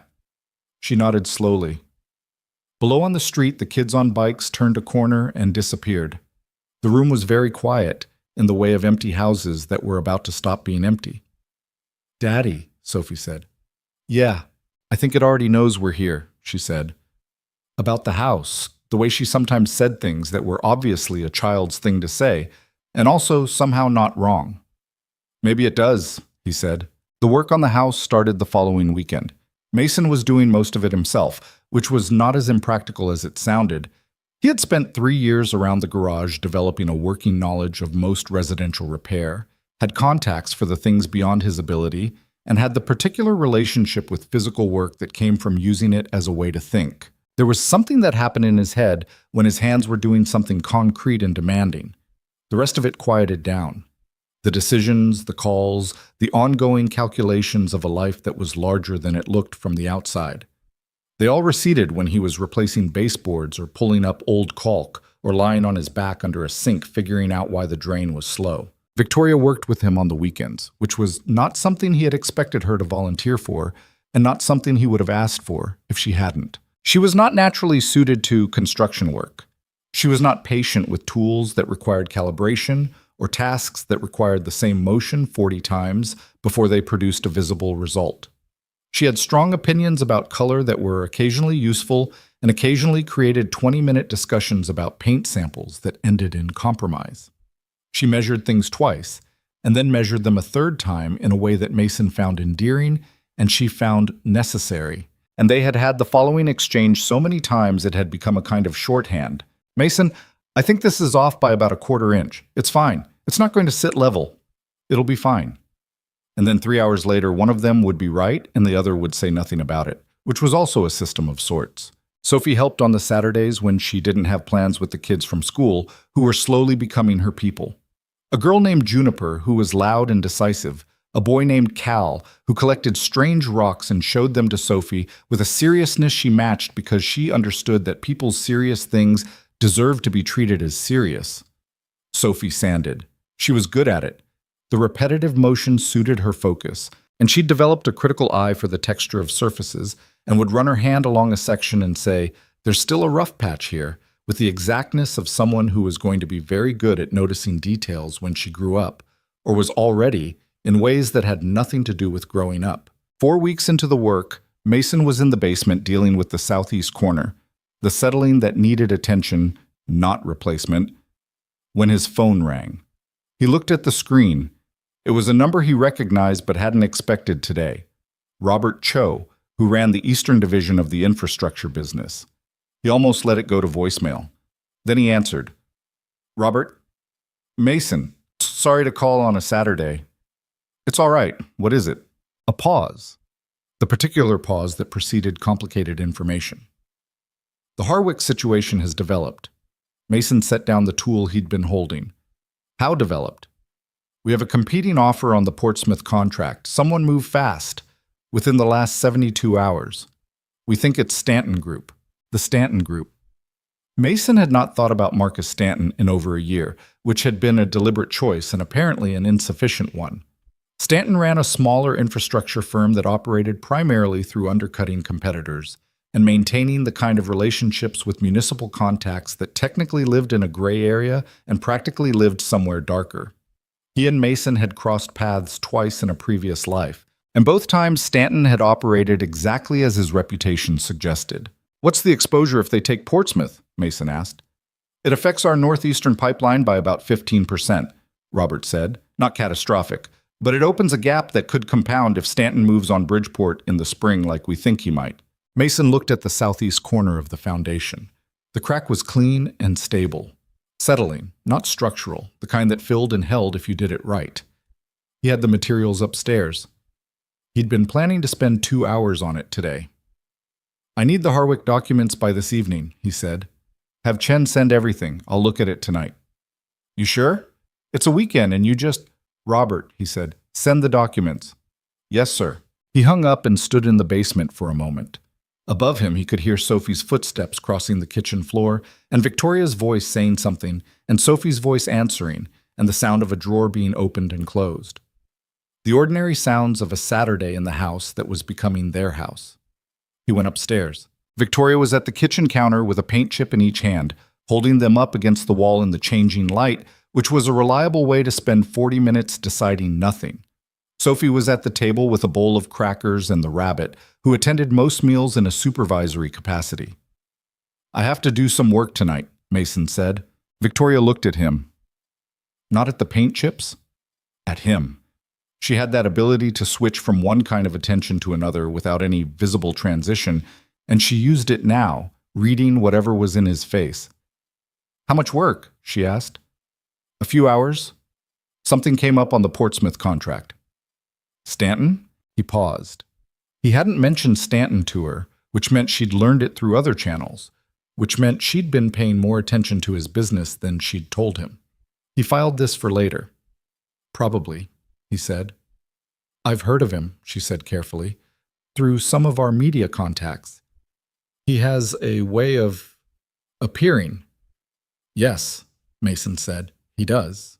Sophie was watching this exchange with the particular attention she reserved for conversations between adults that she correctly identified as being about something with edges. "Is somebody being bad?" she asked. "Somebody's being competitive," Mason said. "It's different." Sophie considered this distinction. "Is it, though?" Victoria made a small sound. "Sometimes," Mason said. "Sometimes it really is different." Sophie was not fully convinced but accepted the answer for now, which meant it would return in another form within 48 hours, because that was how her mind worked. She put things in temporary storage and retrieved them when she'd thought about them long enough to have better questions. That evening, after dinner, Mason sat at the kitchen table with Robert's documents and worked through them with the systematic attention he'd spent years developing. Not fast, but thorough. The kind of thoroughness that came from understanding that speed in this kind of analysis was how you missed the thing that mattered. Victoria worked at the other end of the table with her own laptop, which was the shape their evenings often took now. Two people in the same room doing different work, which was different from the parallel existence she'd described in the kitchen weeks ago, and better than it in ways that were hard to name precisely. Around 9, Sophie came out in her pajamas with the rabbit and climbed into the chair next to Mason and leaned against his arm. "Can't sleep?" he asked. "I was asleep," she said. "I woke up." "What woke you?" "The house," she said. He looked at her. "The house made a noise?" "It always makes noises," she said. But they're different noises than the apartment. She pressed closer. Not bad different, just different. You'll get used to them, he said. I know, she said. I just wanted to be here for a minute. He put his arm around her and she settled into his side and looked at the documents on the table with the complete absence of curiosity about their content that was somehow the most restful thing in the room. Victoria glanced over and her expression did the thing it did. The small shift that wasn't quite a smile, more specific than that. Sophie lasted about 12 minutes before she was visibly losing the fight with sleep again, her head getting heavier against Mason's arm, her eyes closing and opening and closing. He walked her back to bed and stood in the doorway of the room with the window seat. They were still sleeping at the apartment technically, but Sophie had decided the window seat was hers and had staged the room accordingly, with the dark blue rug they'd found at an estate sale in November that was almost exactly the right color, and 2 books on the window seat ledge and a drawing she'd made of the house taped to the wall beside the window. He looked at the drawing for a moment. It was in crayon. Sophie's skill with crayon was approximately matched to his skill with pasta, which was to say functional rather than impressive. The house was yellow in the drawing, which it wasn't in reality but might become, depending on how the exterior paint conversation went. There were 4 figures in front of the house, 2 tall ones and a smaller one, and beside the smaller one, a small cream-colored shape that was clearly meant to be a rabbit. He went back to the kitchen. She drew us, Victoria said. She'd seen him looking. She showed me last week. I saw. She gave us the right number of arms, Victoria said. That felt like progress. He sat back down at the table. The Portsmouth situation is manageable, he said. Stanton moved fast, but he moved sloppily. There are things in the contract terms we can use. Do you need to go anywhere? She asked. Not for this. He paused. There may be a meeting in Boston in the next few weeks. One day, probably. Okay. You're not going to ask about it? She looked at him. Should I? Most people would want to know more. I trust your judgment about when to go and when not to, she said. I don't need to know the details of every call unless you want to tell me. She paused. I have the same expectation in return. I don't explain every board interaction. You trust me on those. I do, he said. Then we're aligned, she said, and went back to her laptop. He sat there for a moment looking at her, at the focused angle of her head, the slight tension in her shoulders that meant she was in the middle of something requiring concentration, the coffee cup near her right hand that had been empty for an hour and that she kept almost reaching for and then not. He had learned all of these things in 18 months and continued to learn them because people were not static and the learning did not have an endpoint. And that was either the most exhausting thing about being close to someone or the most compelling, depending on the day. He went back to the Portsmouth documents. They worked until 11. He resolved 2 of the 3 issues and left notes for Robert on the 3rd with a clear instruction for Monday morning. Victoria finished whatever she'd been finishing and closed her laptop with the specific click of someone who had decided that was enough for tonight and meant it. She looked at the table, at the documents, the laptops, the 2 coffee cups. This is a lot, she said. Tonight was unusual, he said. I don't mean tonight. She looked at him. I mean, generally, what you carry, what you've been carrying, alone. She paused. I knew it was there, but sitting across a table from it is different from knowing it's there. You carry things too, he said. I know, but I have 30 people who help me carry mine. She pressed her lips together. Who helped you? Robert, he said. Chen and Reyes. Whitaker, in the big things. And personally? He looked at the table. Sophie, he said. Sophie helped me carry it, which is... He stopped. Which is not nothing, but it's also not fair. She's 7. She's very capable for 7, Victoria said. That's not the point, he said. The point is she shouldn't have had to be. Victoria was quiet. Then she said no, simply. She shouldn't have. It was the honest answer, and he appreciated that she gave it without padding. They had had enough conversations by now that she understood he did not need things softened, that he preferred the accurate version even when the accurate version was harder. I'm here now, she said, not as a promise of perfection, just as a statement of fact. I know, he said. I'll mess it up sometimes, she said. The calls that run long, The days I go into work mode and forget to come out, I will absolutely forget to salt the water. I know that too. But I'm here, she said. That part I'm sure of. He looked at her across the kitchen table, in the house on Alderman that had been sad and was not sad anymore. With the east windows dark and the northwest wind coming through the crack he had not yet fixed, and Sophie asleep in the room with the window seat and the dark blue rug and the crayon drawing of 4 figures in front of a yellow house. I know, he said again. And this time the words were not just acknowledgement. They were something more settled than that. The specific feeling of a man who had spent years managing alone, becoming aware, in the concrete daily way, that he was no longer doing that. Not easy, not resolved, not without the ongoing friction of 2 strong people trying to share a life without losing what made them the people they were, but present, real, and for the first time in a long time, genuinely not alone. The wind moved through the crack. Neither of them reached to close it. The Boston meeting happened on a Tuesday in the 3rd week of February, 6 weeks after the Portsmouth situation had been resolved, and 2 weeks after they'd moved the last boxes from the apartment above the garage into the house on Alderman. Mason drove up early, before 6, in the dark and cold of a February morning that couldn't decide whether it wanted to snow. Sophie had been asleep when he left. Victoria had been awake. She was always awake before he expected her to be.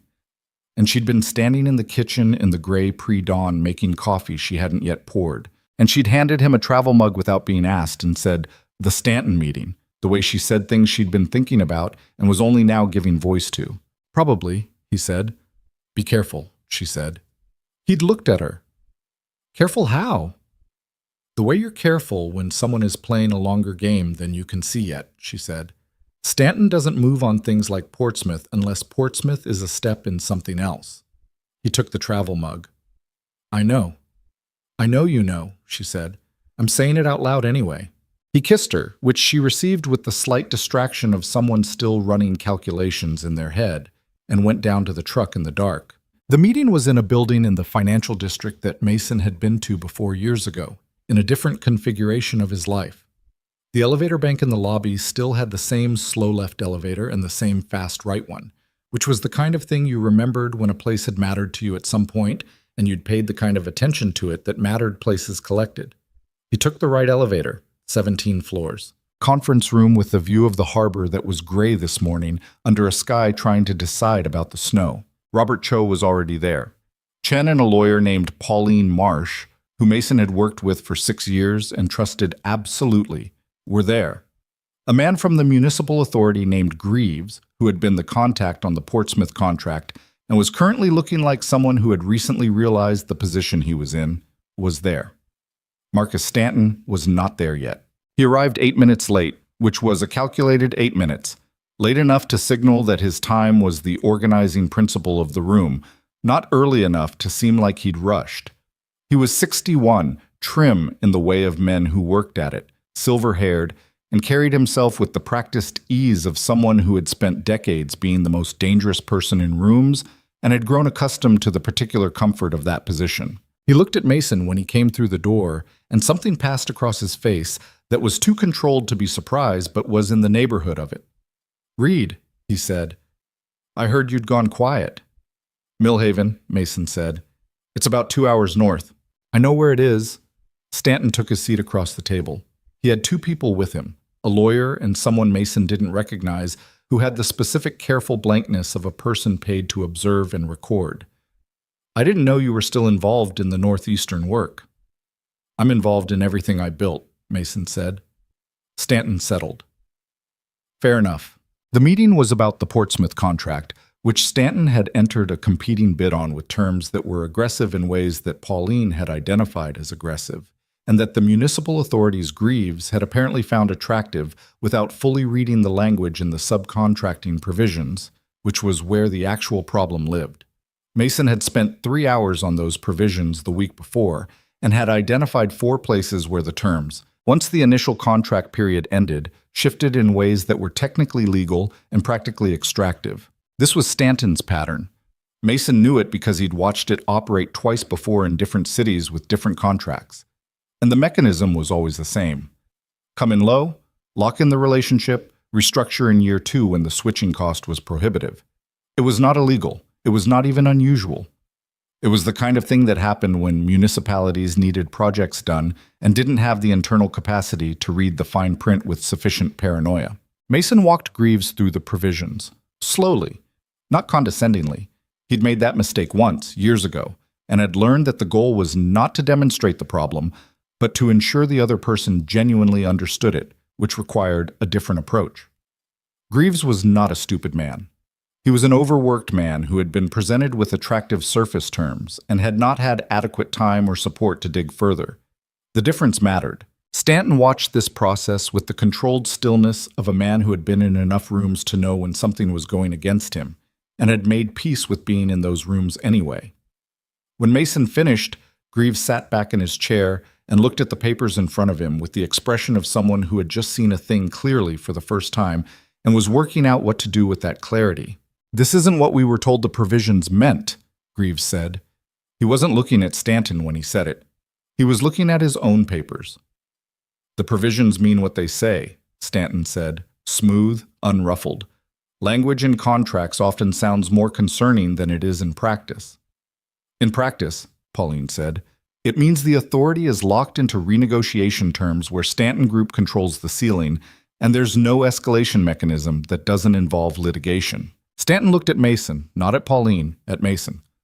"You always did prefer the long explanation," he said. "I prefer the one that's accurate," Mason said. "This is competitive bidding," Stanton said. "We came in with better numbers." "Your numbers are better in year 1, Mason said. "By year 3, the authority would be paying 18% above our rate with no exit clause that doesn't trigger a penalty." He looked at Greaves. "We can document all of it." Greaves looked at Stanton.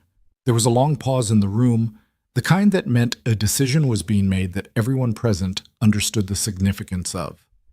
"I think," Greaves said carefully, "we need to have our legal team review the provisions before we move forward with either party." Stanton nodded once. The nod of a man who knew this meant the competing bid was dead, not because he'd been caught doing something illegal, but because the thing he'd been doing had been seen clearly, which in certain rooms was equivalent. He gathered his papers with the unhurried efficiency of someone who had lost rounds before and knew that losing a round was not the same as losing. At the door he paused. He looked back at Mason. "You know I'll come back at Bridgeport," he said. Not a threat, just an accurate statement of his own intentions. "I know," Mason said. "And you'll be in Mill Haven," Stanton said. "Fixing cars."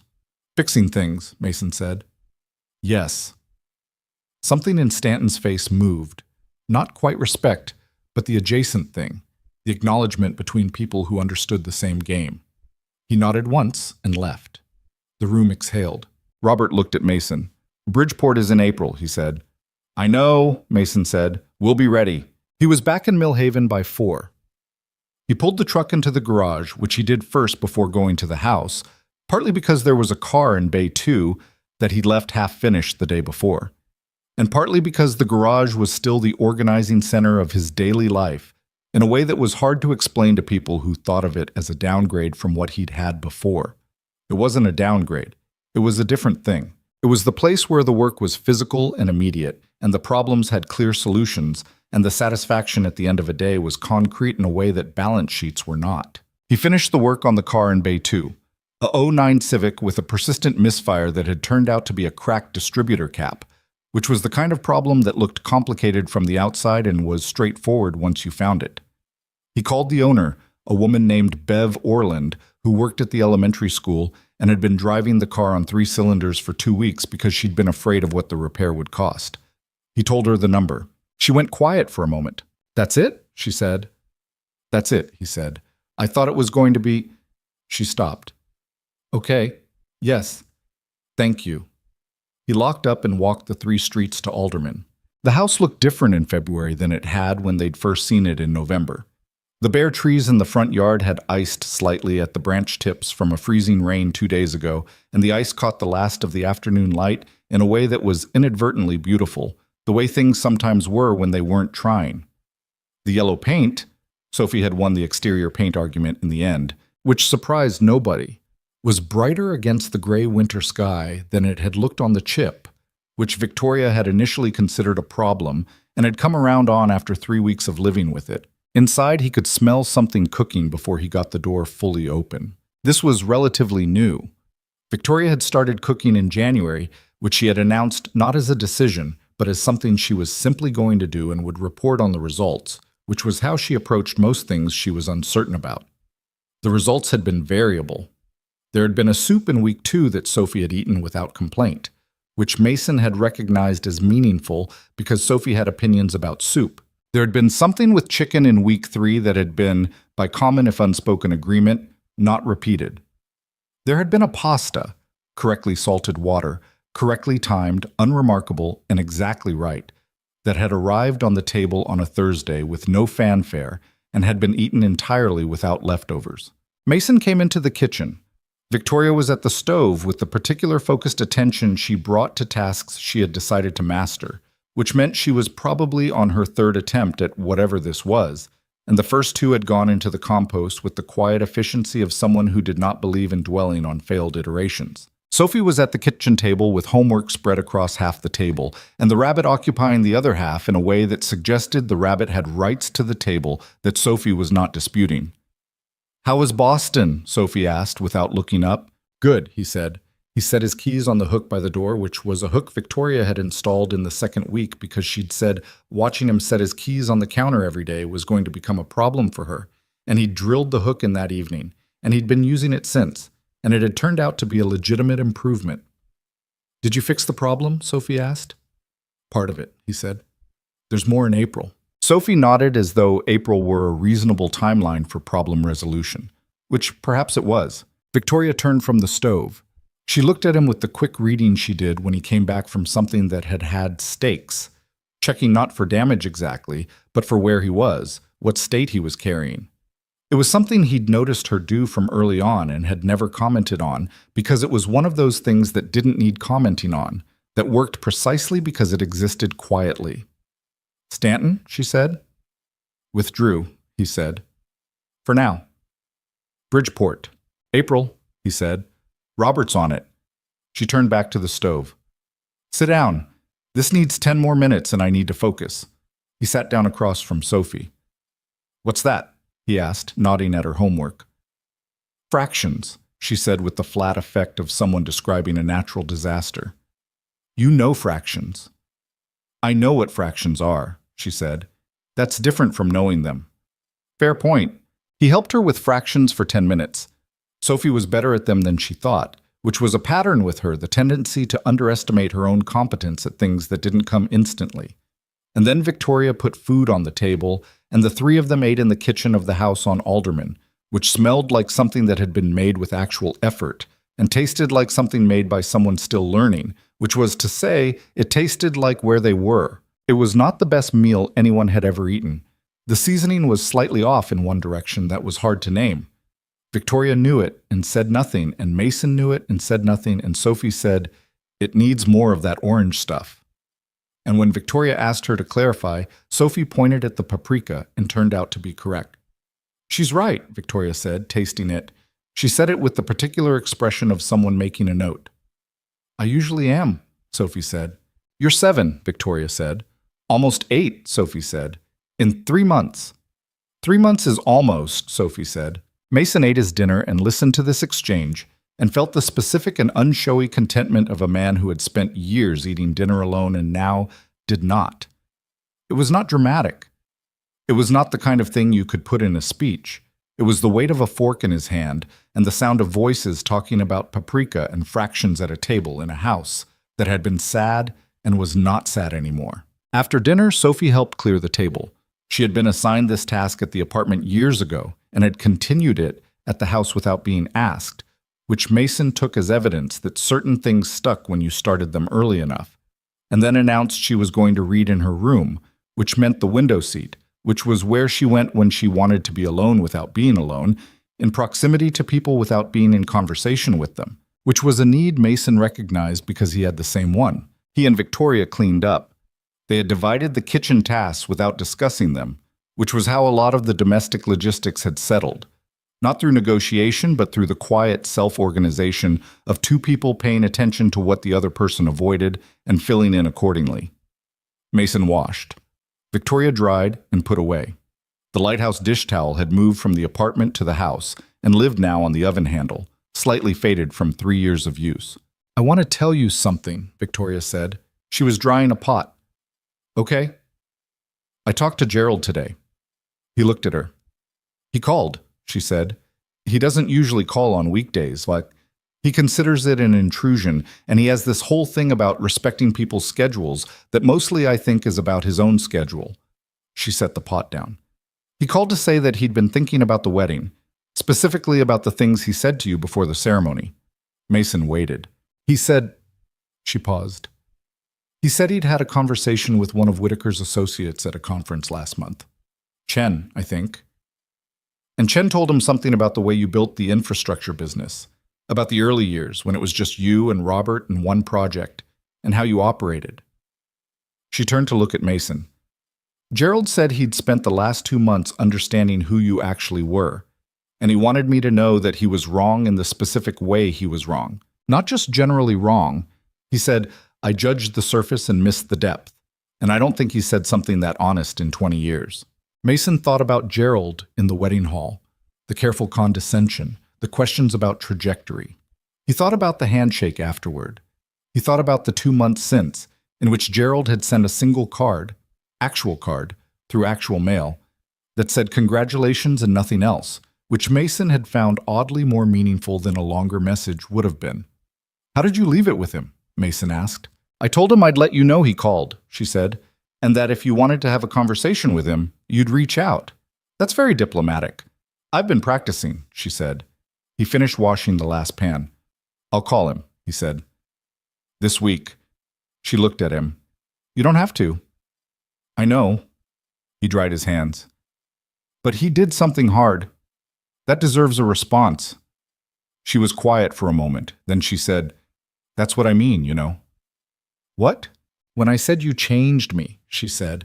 "In the vows. That's the specific thing." She was looking at the counter, at the pot she'd just dried. "You respond to the hard things people do instead of waiting for them to do the easy ones. I spent years in rooms where people waited for the easy version, the path of least resistance, the thing that costs nothing." She paused. "You don't do that." "It costs something," he said. "It just costs less than you'd think." She considered this. "I'm still learning the accounting," she said. He hung the lighthouse dish towel over the oven handle. "You're doing fine." The chicken thing in week 3 was a learning experience. It was a disaster. "A learning experience that looked like a disaster," he said. "Those are the useful ones." She picked up her phone from the counter and looked at it and put it back down. The gesture of someone checking for things and finding nothing that required immediate action, which in Victoria's professional life was a small victory.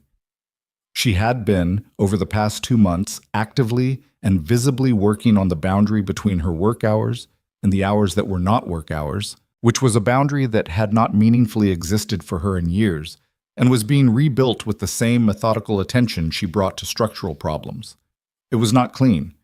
There were still evenings when the laptop came out at 9 and stayed out until 11. There were mornings when a call started before Sophie was up, and Mason made breakfast alone with the one-sided murmur of Victoria's professional voice coming from the other room.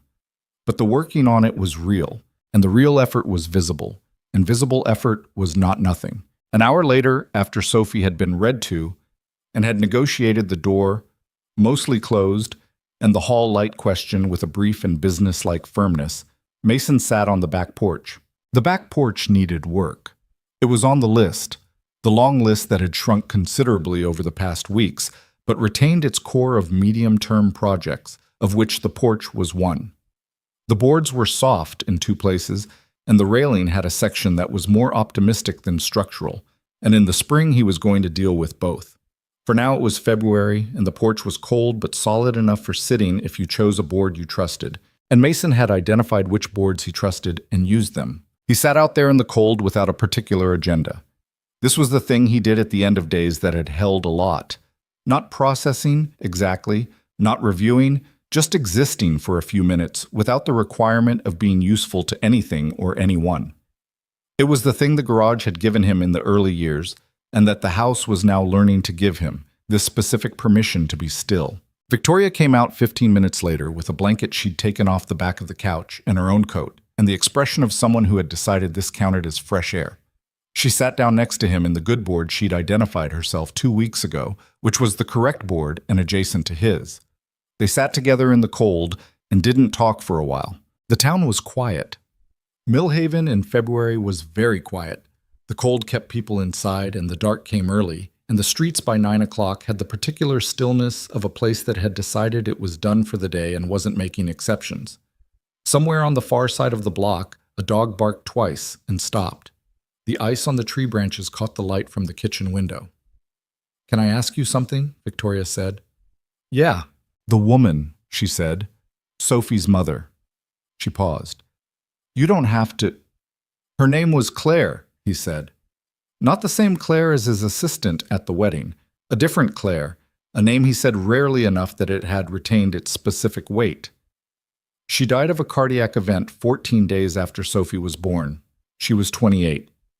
Victoria was still beside him. She was the first person I ever built anything with, he said. Not the business. The business I built alone, and I'm not sure that was the right choice, but it was the choice I made.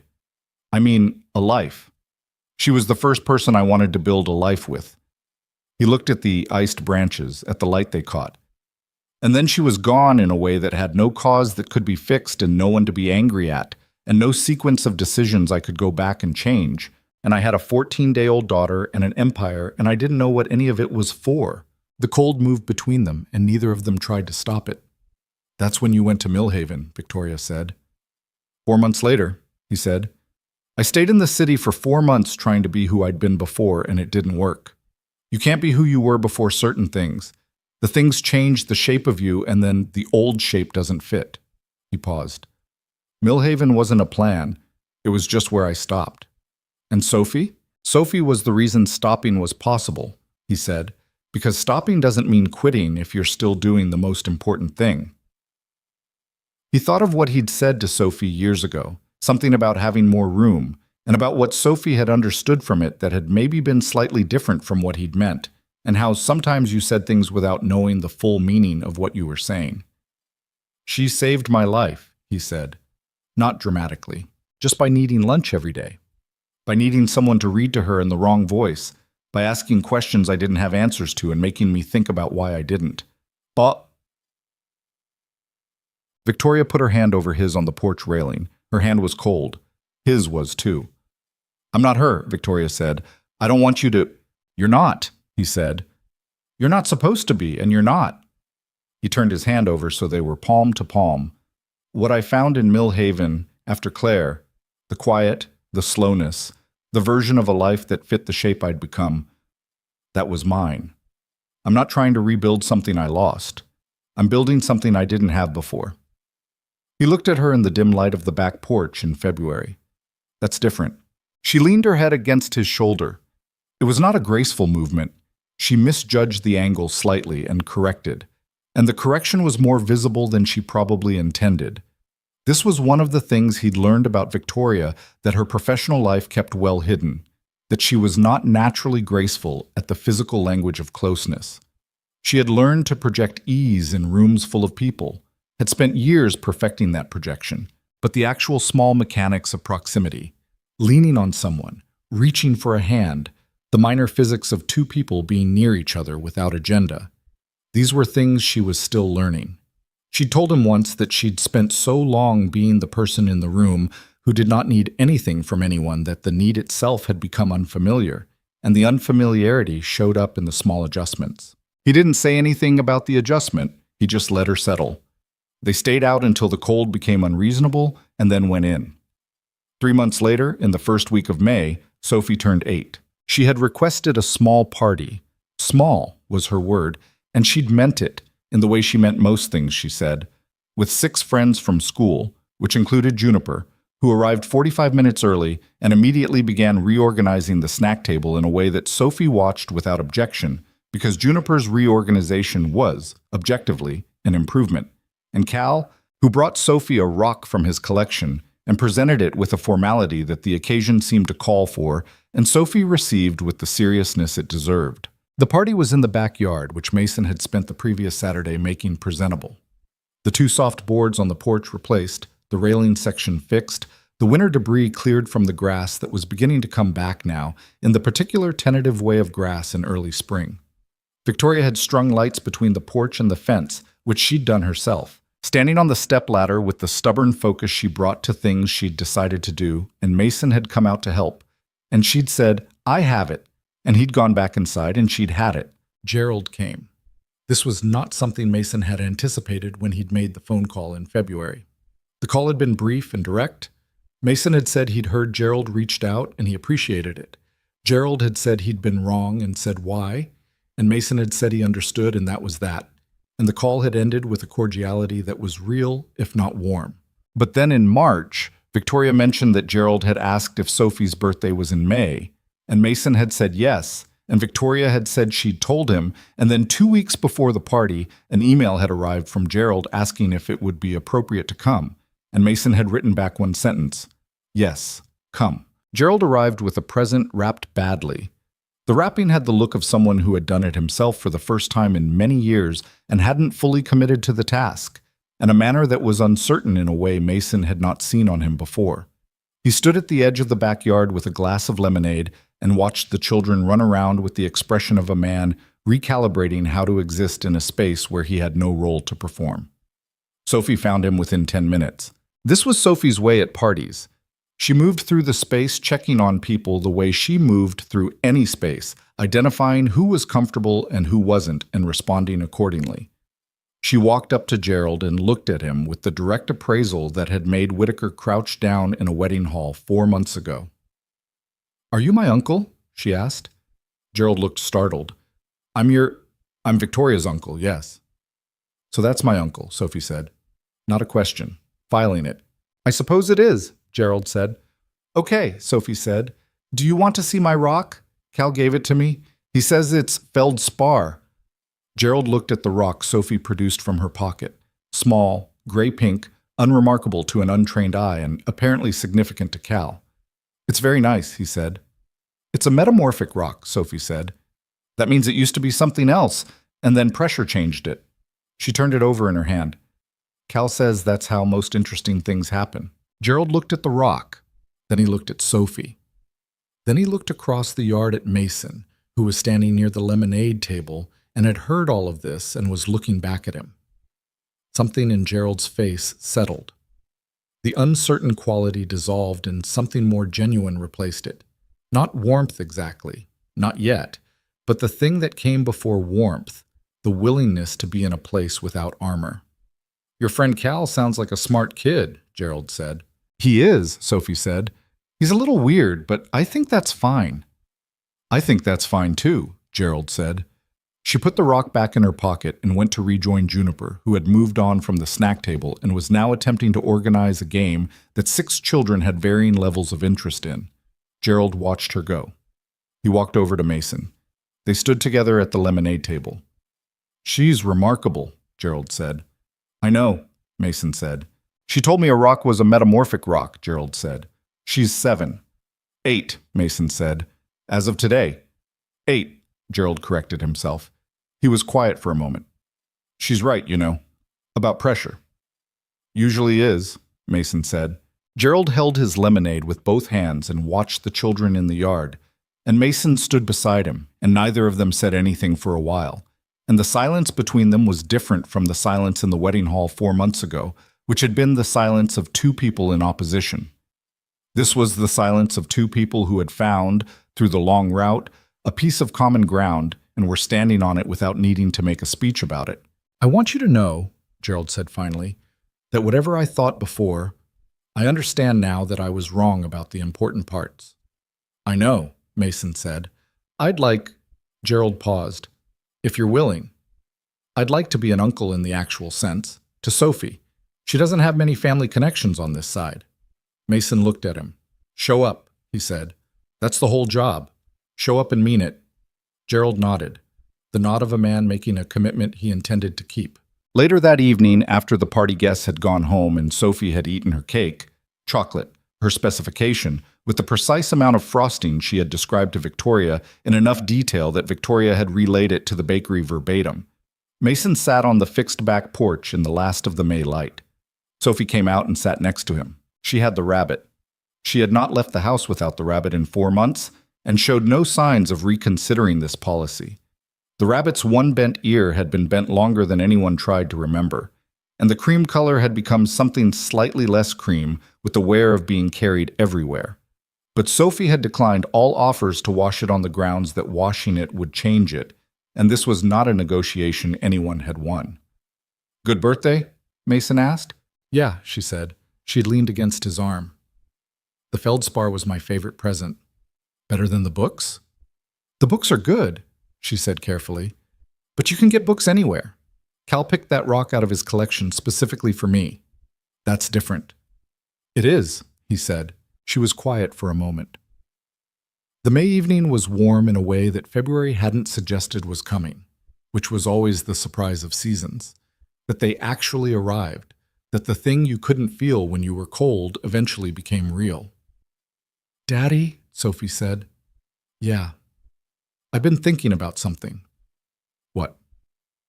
"The thing you said at the wedding, about having more room." She turned the rabbit over in her hands. "I didn't understand it then, but I think I do now." He looked at her. "What do you think it means?" "I think it means that when people don't come for you, you get to choose who fills the space," she said, "instead of it being filled for you." She thought about this. Like, if everybody came, the room would be full of people who came for their own reasons. But because it was empty, then the people who came because they wanted to. He was quiet for a moment. "Where did you get that?" "I thought about it," she said. "For a long time, since the wedding." "That's a 4-month thought." "It's a complicated idea," she said, not defensively, just accurately. He put his arm around her. She settled against his side with the rabbit and the feldspar rock in her pocket and the 8 candles worth of a birthday behind her, and he held his daughter on the porch of the house that had been sad and wasn't anymore, in the town where they'd stopped without a plan and stayed without intending to. Victoria came out with 2 mugs. She handed Mason one and sat on his other side and pulled her feet up onto the porch railing in the way she did when she'd decided a place was hers, which she'd done with this porch sometime in March when he hadn't been paying attention. The 3 of them sat on the porch in the May evening. It was not quiet. Sophie started telling a story about something Cal had said at school, an involved story with many characters and a complicated internal logic. And the story required periodic commentary from both adults, and the commentary required response. And the response led the story somewhere entirely different from where it had started, the way Sophie's stories always went, and the evening moved around them in the light way of evenings that were not asking anything of anyone. Mason held his mug and listened and felt the specific weight of a life that had been rebuilt from nothing useful twice, once badly and alone, and once better and not alone, and thought about what he knew now that he hadn't known before. He knew that starting over was not a straight line, and that the version of yourself on the other side of it was not the version you planned. He knew that hiding what you had was not the same as knowing what mattered, that he'd spent years conflating the two, and they were genuinely different, and the difference was worth knowing. He knew that a room full of people who respected you meant less than one person who knew you on a Tuesday morning when nothing was at stake, and that love that came with full information was a different substance entirely from love that came with the edited version. He knew that Sophie had been carrying things a 7-year-old shouldn't carry, and that the carrying had made her strong in ways she deserved to be strong and in ways that shouldn't have been required of her, and that the best he could do now was make sure the weight was distributed better going forward. He knew that Gerald Langford was standing in his own kitchen in the city right now, probably writing a note on his calendar to call Sophie next week, and that the note was going to be awkward, and the call was going to be awkward, and over time the awkwardness was going to become something else, and that was how most real things happened, through the awkward middle stage that people wanted to skip and couldn't. He knew that Marcus Stanton was going to come at Bridgeport in April, and that Robert and Pauline and Chen would be ready, and that the preparation would be tedious and necessary, and that he was going to drive to Boston for one day and come back the same afternoon, and that when he came back, Sophie would ask whether he'd fixed the problem and he'd say yes, and she'd nod and go back to whatever she was doing, because to Sophie, the fixing of problems was expected and not remarkable. And he found this attitude both entirely manageable and enormously reassuring. He knew that the north window in the kitchen still had its draft, which he was going to fix in the fall. He decided on fall. Victoria had stopped asking. He knew that the iron still leaked. He knew that the Ford knocked in the cold and would continue to knock unless he did something about it, and that he was going to do something about it next winter, and that the knowing this without urgency was itself a form of peace. Sophie finished her story. The ending was, by her admission, inconclusive. "What happened to the rabbit in the story?" Victoria asked. "He went home," Sophie said. "Where was home?" "Wherever he decided," Sophie said, with the confidence of someone who had thought about this and was done thinking about it. "That's the whole point." Mason looked at the May sky above the backyard of the house on Alderman, at the string lights Victoria had hung between the porch and the fence, at the tree in the far corner that was going to need trimming in June, at the grass coming back in the particular tentative way of things coming back. He had spent years trying to find the right answer to the question of what a life was for. He had looked for it in building things, in earning things, in walking away from things. He had looked for it in Mill Haven, in the garage, in the daily mechanics of raising a child and keeping a truck running and fixing other people's problems for a reasonable fee. He hadn't found an answer exactly, but he had found something that worked better than an answer, a specific morning, a specific table, a specific person asking whether he was making the face again, the weight of carrying something heavy and having someone notice, the draft from the north window and the decision to leave it for now, because the place was real in all its imperfect specificity, and real was the only thing that had ever been worth keeping. Sophie leaned heavier into his arm. Victoria's shoulder was warm against his. The evening moved around them. The lights held.